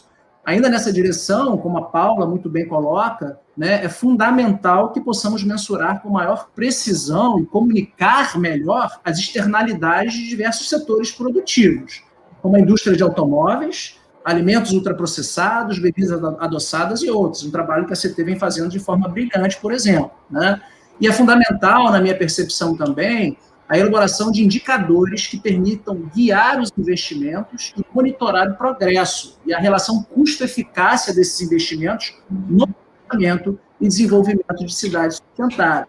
E aí eu vou ser um pouco audacioso e dizer que, assim, talvez nós estejamos falando aqui sobre uma espécie de Built Environment Framework Convention, né? Uma convenção quadro do ambiente construído, da saúde, que possa não apenas monitorar fatores de risco de saúde, como obesidade ou inatividade física, ou alimentação adequada e saudável, mas também indicadores relacionados ao planejamento urbano voltado à saúde. Esse framework deve ser baseado nas principais exposições de risco observadas pela ciência no ambiente urbano, como os acidentes de trânsito, a poluição do ar, o ruído, o isolamento social, a segurança pessoal, a inatividade física, comportamento sedentário e a alimentação não saudável, todas relacionadas ao planejamento urbano e de transporte, de decisões de design, que, por fim, podem ser divididas, talvez, em categorias ambientais, sociais e comportamentais. Pensar em indicadores e intervenções urbanas voltadas à saúde passa necessariamente por reduzir cada um desses riscos, da exposição a esses riscos.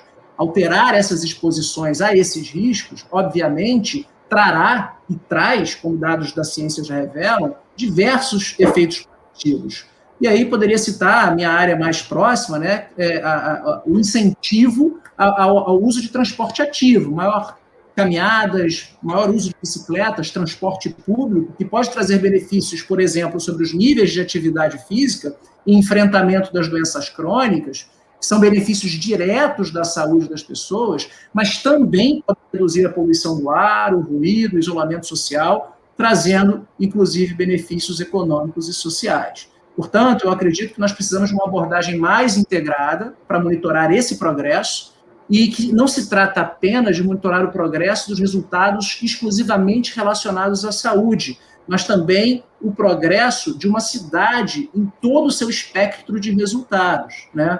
E, por fim, cabe lembrar, como já foi trazido aqui anteriormente pelos outros palestrantes, né, que a Comissão Lancet sobre a Obesidade, né, também conhecida aí como a Comissão Sindêmica, afirma que mudanças radicais são necessárias para controlar os fatores comuns de obesidade, desnutrição e mudança climática, como a Paula trouxe uma imagem muito bacana das ondas, né, E, assim, o desenho urbano, o uso do solo e o ambiente construído são alguns desses fatores que aparecem na base de todo esse enfrentamento, né? Considerar os indivíduos responsáveis pela sua própria obesidade naturalmente desvia o foco desses verdadeiros fatores de causalidade, né? E eu acho que hoje cedo eu li, inclusive, um texto da Paula e da Bruna Hassan, que eu acho que também está aqui nos assistindo, né, que dizem o seguinte, né, já passou da hora de deixarmos de lado a fita métrica e a balança, e de estigmatizar as pessoas obesas, né? Então, assim, a gente precisa de quê? A gente precisa de prioridade e dignidade do pedestre, calçadas largas com copas de árvores, bebedouros com água potável, bancos para idosos em intervalos regulares, acesso a espaços verdes abertos em um raio de 500 metros, e playgrounds nas escolas. Isso deve ser obrigatório, mandatório, né? Cidades convidativas, espaços adequados para a realização de atividade física no ambiente urbano de trabalho, priorização de escadas, rampas em toda a construção civil, redistribuição do uso do solo e acesso ao transporte público, que naturalmente deve ser de qualidade, com capacidade adequada, confortável e bem conectado à cidade, né? Acesso equitativo a empregos para reduzir o tempo de deslocamento casa, trabalho, casa, serviço, casa, escola, casa, né? E, por fim, é claro, uma cidade inclusiva para os grupos mais vulneráveis. Essas são algumas das intervenções, quando a gente fala do ambiente construído, que requerem naturalmente implementação e monitoramento urgente. Uma espécie de um barômetro urbano composto por indicadores válidos, baseados em evidência e relevantes, alinhados aos objetivos de desenvolvimento sustentável, uma agenda que está posta, com claras metas e objetivos, né? E que deve, obviamente, ser considerado um direito humano básico, e que deve ser montado para fins de vigilância e monitoramento.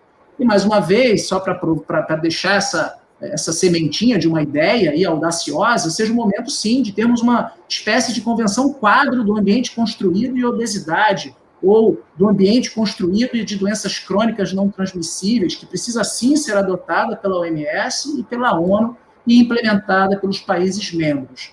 Bom, essa é a minha mensagem, né? Tentei trazer um overview aqui do que a gente tem de apontamento, de luz aí que a academia e que a ciência nos mostra. Obrigado pela oportunidade de compartilhar aqui com vocês um pouco daquilo que eu verdadeiramente acredito. É isso, gente. Obrigado. Agradeço, Ricardo, pelo belo overview e rapidamente já passo também para a Gisele. A fala é sua, Gisele, para você falar um pouquinho nessa perspectiva. Legal. Olá, boa tarde a todas, boa tarde a todos. Olá, Guilherme, Ricardo, um prazer ouvir você, maravilhoso. Eu acho o caminho que a gente vem discutindo para a alimentação é esse mesmo caminho que você discute para a atividade física, para a mobilidade urbana. Não é só uma questão individual, né? E tem uma série de ações que podem ser feitas nas cidades para facilitar, né, a vida das pessoas. Então, primeiro ponto, eu queria colocar que a obesidade é um problema de saúde pública. O Ministério da Saúde reconhece isso como um problema de saúde pública. Tanto é que nós temos compromissos nacionais e internacionais de tentar frear o aumento da obesidade no país, reconhecendo que a obesidade é uma doença, né, e que ela precisa, sim, né, de ser cuidada, assim como a diabetes e a hipertensão, e aí nós atuamos em principalmente duas linhas de ação, né, em olhar para a questão dos determinantes, reconhecendo que ela é multicausal, extremamente complexa, né, então não é apenas um setor que vai conseguir resolver a solução da obesidade. Então nós trabalhamos com duas linhas de ação, uma que é essa questão do que a saúde pode fazer, porque a gente pode fazer muito mais, e vai estar na minha fala na próxima live da OPAS, eu vou focar mais na questão da saúde, e agora eu vou focar um pouquinho mais em termos de cidade, né, que é um pouco o que pode ser feito, né, dando seguimento ao que o Ricardo trouxe, do quanto as cidades têm um potencial muito grande de promover tanto a alimentação saudável como a prática de atividade física, e por consequência as pessoas terem mais saúde, né, e terem mais saúde é também pensar em ações que possam contribuir para a redução da obesidade.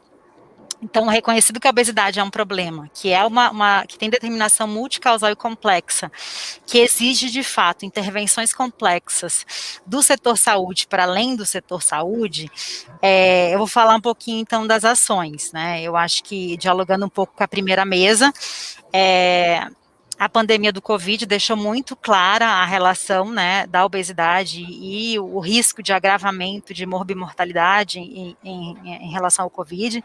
Tanto é que o Ministério da Saúde publicou uma portaria no final do ano passado que repassou 221 milhões para os municípios intensificarem as ações no setor saúde, e aí dialogando um pouco com o que a Olivia colocou, para que os profissionais de saúde façam a vigilância alimentar e nutricional na atenção primária. Hoje no Brasil nós temos mais de 40 mil equipes de atenção primária, é a porta de entrada no sistema.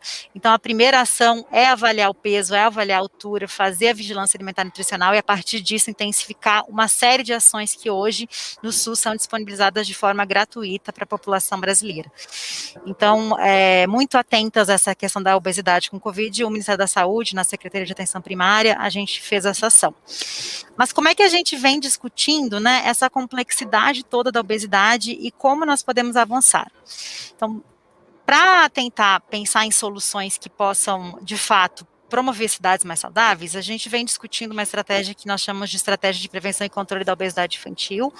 A ideia é focar na obesidade infantil e nas cidades, porque uma criança com excesso de peso, ela tem muita probabilidade de continuar sendo um adolescente, um adulto com excesso de peso, e no momento em que nós focamos nas cidades, nas crianças e suas famílias, nós estamos pensando em cidades mais saudáveis para toda a população.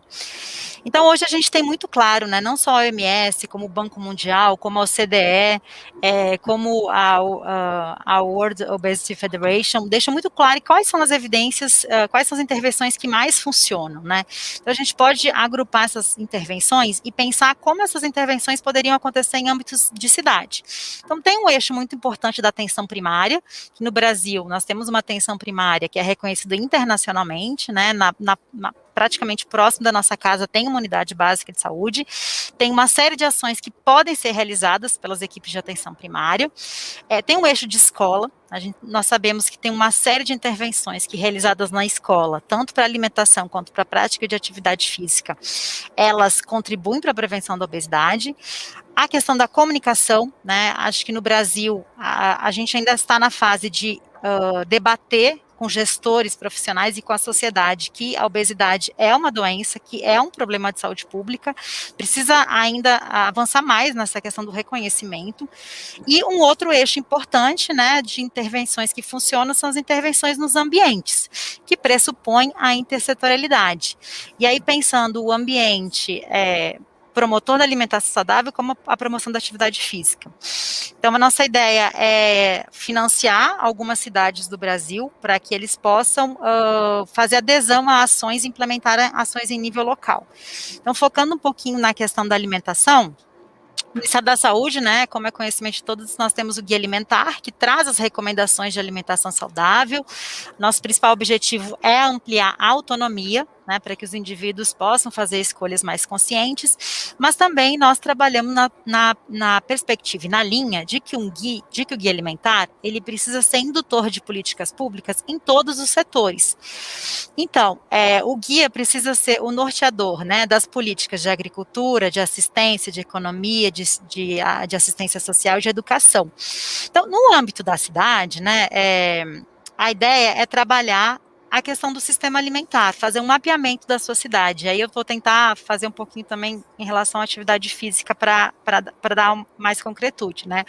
Então, em âmbito de cidade, né? Além de lá na atenção primária eu conseguir fazer monitoramento, como é que está a prevalência de excesso de peso nas crianças da minha cidade? Como é que está o consumo alimentar? Como é que está o nível de atividade física? Eu também posso fazer um mapeamento das minhas áreas verdes. Eu tenho ciclovia, não tenho. Eu tenho rua de lazer, não tenho. Eu tenho academia da saúde, eu não tenho. Tem feira, não tem feira. Fazer um mapeamento da cidade em relação a esses pontos. E aí, na alimentação, focar... eu estou ouvindo um barulhinho. acho que na alimentação, né, a partir desse mapa dessa cidade, né, em relação aos equipamentos, e aí quando a gente pensa em obesidade, né, a gente precisa olhar para a questão da alimentação, atividade física, e o interessante da mobilidade urbana, né, tem toda uma discussão de que a mobilidade urbana é uma conexão entre, né, os determinantes da alimentação e da atividade física, porque a mobilidade urbana acaba impactando no quanto todos nós temos tempo para praticar atividade física ou tempo para preparar uma alimentação, para desenvolver as habilidades culinárias. Então, a mobilidade urbana é, sim, também um ponto muito importante, uma ação muito importante para a prevenção e controle da obesidade. E aí, para finalizar, assim, minha fala com exemplos de ações, né, é importante pensar a alimentação saudável, né, para além da questão da comunicação de campanhas. As campanhas são importantes, porque elas ampliam a autonomia, mas eu preciso pensar na minha cidade como é a produção, né, quando no ciclo do sistema alimentar nós temos a produção do alimento, o abastecimento e o consumo. Então, como é a produção desse alimento no meu município? Que alimentos o município produz? Que alimentos ele não produz? Enquanto Secretaria Municipal, o que eu posso induzir de produção? Qual é o preço desse alimento que é comercializado? Qual é a central de abastecimento do meu município? Essas ações podem, quando elas são priorizadas, elas podem favorecer, né, com que os indivíduos que residem naquela cidade consigam adotar as recomendações do guia alimentar. Então, olhar para o eixo de produção, por isso a importância da saúde, conversar com a agricultura, com a educação, com a assistência, para pensar em políticas públicas que podem garantir a produção do alimento saudável no nível da cidade, garantir o abastecimento, ou seja, o acesso, seja ele na feira, seja ele em mercado, tentar conectar o produtor com o consumidor para diminuir o preço, para ter alimentos mais saudáveis, o abastecimento, né, a alimentação da escola. Hoje no Brasil, a alimentação escolar, ela já tem normativas que alinham, né, e garantem que a alimentação ofertada seja alinhada ao guia alimentar, e o eixo de consumo, que é de fato o que de fato as pessoas vão comer. Então, o que de fato os brasileiros e nós todos consumimos é determinado por uma série de fatores e uma série de obstáculos que podem ser trabalhados em nível de cidade, né? Nós sabemos que o custo da alimentação impacta nas escolhas, a publicidade, a informação, as habilidades culinárias e o acesso. E aí uma série de políticas públicas, para além do setor saúde, também são necessárias. Então, focar no potencial das cidades se desenvolverem enquanto cidades mais saudáveis, pode contribuir para a prevenção e controle da obesidade no Brasil, né, e essa é a linha que a gente vem discutindo e tentando aprimorar para termos mais, né, entre os no leque de ações que o Ministério da Saúde vem desenvolvendo, para tentar fazer essa articulação com os demais setores que também têm ações importantes e que acabam impactando na carga global de doença.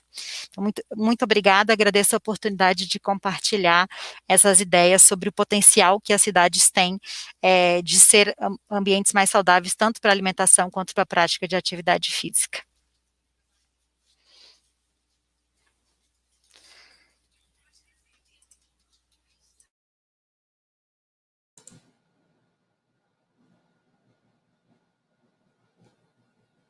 Está no mudo, Guilherme. Tinha que alguém passar por isso hoje. Como treinar os profissionais para lidar com obesos sem olhar e fala preconceituosos? Essa foi uma pergunta que apareceu aqui no chat. Aí eu acho que vou fazer uma por uma, a gente tem ainda algum tempinho aqui. Se tiver, a gente bloca. Que eu dou a ordem, sei lá, pode ser na mesma ordem, não sei. Ordem inversa dessa vez, vai. Gisele, depois Ricardo. Posso começar. Então, acho que até um dos temas, né, que vem sendo muito discutido é a questão do estigma, né, e da culpabilização dos indivíduos. Então, tá no mudo? Não, tá ótimo. Desculpa. Então, tem se discutido muito a questão do estigma da obesidade, né, e da não culpabilização. Então, em todas as nossas linhas de materiais, o Ministério da Saúde vem produzindo uma série de materiais, porque a gente identificou a necessidade de qualificar hoje os profissionais que estão atuando na ponta. A ideia é tentar não culpabilizar os indivíduos, né, e fazer o debate que não é só uma questão individual. Então, acho que existe todo esse processo que vem sendo feito, né, e essa mobilização. A nossa ideia é também lançar mais um material sobre essa questão do estigma e da obesidade. Recentemente, o Canadá publicou um guideline em que ele traz várias sugestões de como é que você, profissional de saúde, pode fazer a abordagem, né, de um indivíduo com excesso de peso, sem culpabilizar, sem estigmatizar. Então, a nossa ideia também é disponibilizar mais materiais para que os profissionais no Brasil também possam seguir nessa linha de apoio aos indivíduos e não na linha de culpabilização.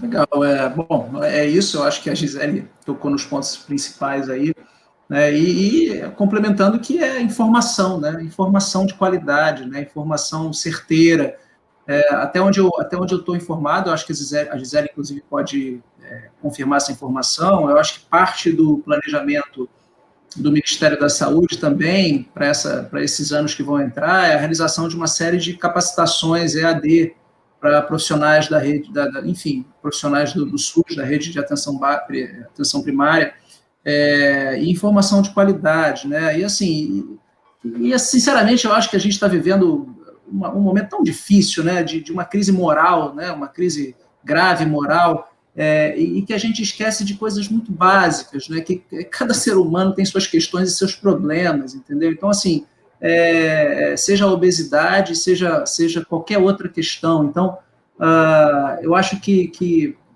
de alguma forma, resgatar essa questão humana, né, com muita informação de qualidade, clareza, e o papel, obviamente, dos setores que podem potencializar essas ações, é o caminho, não vejo outro caminho, é capacitação, informação de qualidade, transparente, sempre baseada em evidência. Tem gente que estuda tudo que você possa imaginar, né? Tem grupos de pesquisa no mundo estudando todas essas linhas de intervenção, todas essas linhas de trabalho. Então, a informação existe, né? A informação está posta, basta a gente conseguir canalizar isso, potencializar e fazer com que a informação de qualidade chegue lá na ponta. Eu acho que não há outro caminho.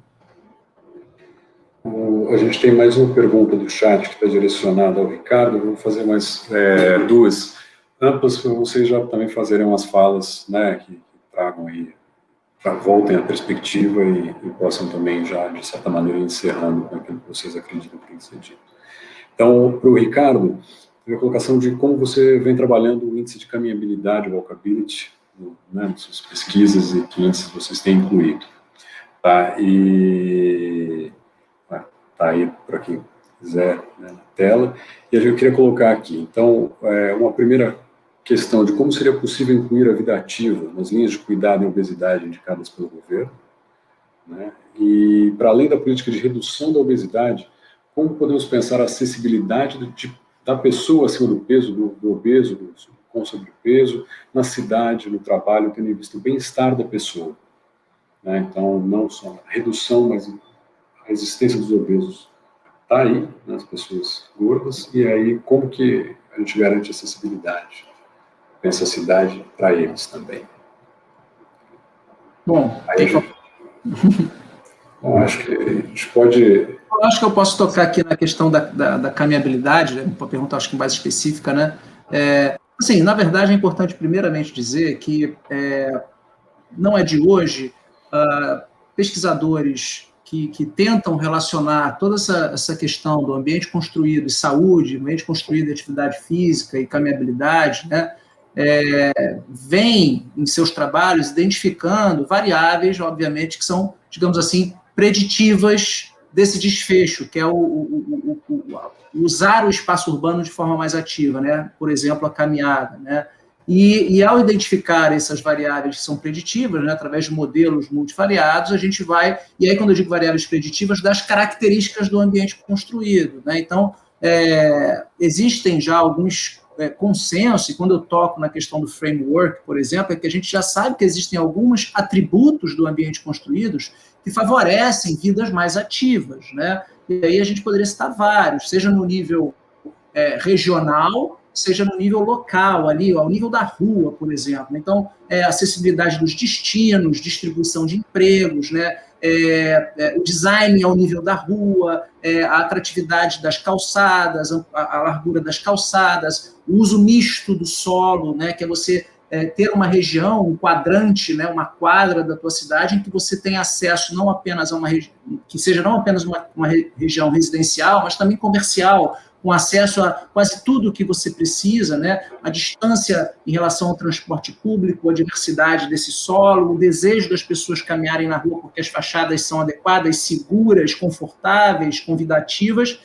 mas muitas vezes pega-se essas variáveis preditivas que os estudos demonstram, e aí cria-se, né, só para o pessoal que não é muito dessa área, indicadores de caminhabilidade, né? Eu acho que aqui no Rio e no Brasil, o que a gente se apoia muito é o do ITDP Brasil, né, em que considera 4 principais eixos para olhar o índice de caminhabilidade, né, que é a qualidade das calçadas, que aí é a largura, a pavimentação, a própria questão da mobilidade, dimensão das quadras, distância a pé até o transporte público, a atração das fachadas, fachadas fisicamente permeáveis, fachadas visualmente ativas, uso público diurno e noturno, uso misto do solo, segurança viária, né, a tipologia da rua, as travessias, a conexão entre ruas, segurança pública, iluminação, fluxo de pedestres diurno e noturno, e o ambiente, né, sombra, sombreamento, áreas de sombreamento, abrigo, poluição sonora, se há coleta de lixo, se há limpeza na região.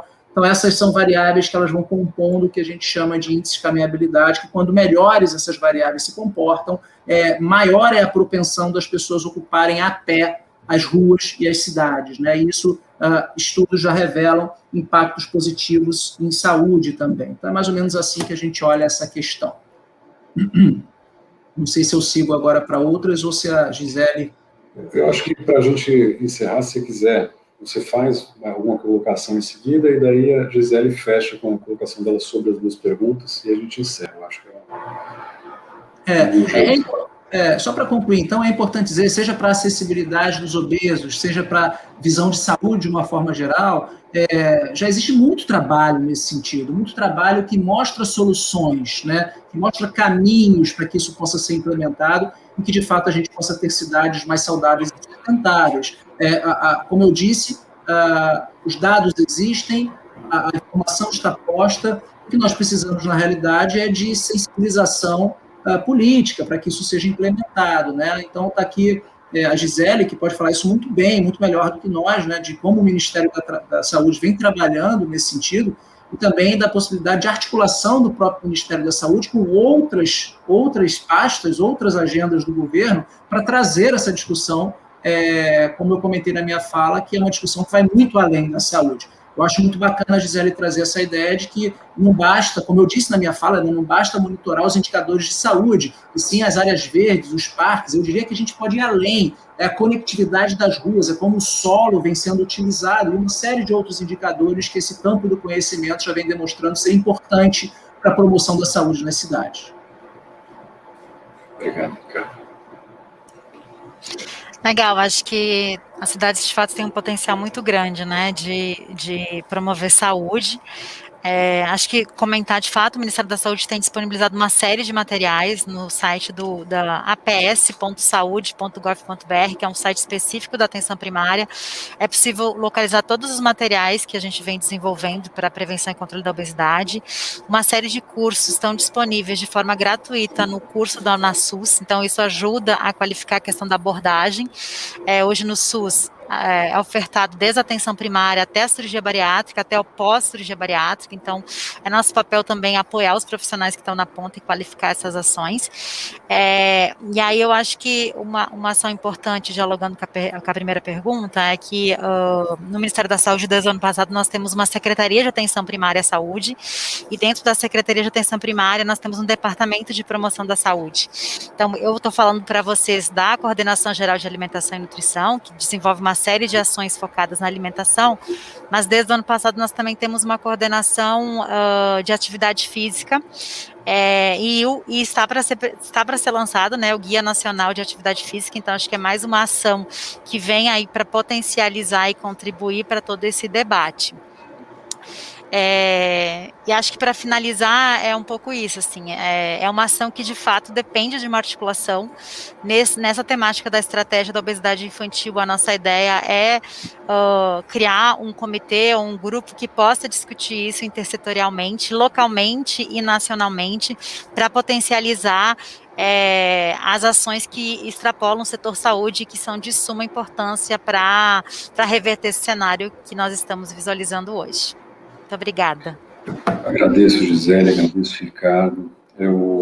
Bom, a Gisele agora vai para o próximo webinar, né, em seguida com a OPAS, o estigma. O pessoal depois pode acompanhar também. Eu vou passar a palavra para o Luiz, certo, para que ele possa fazer o encerramento. Obrigado.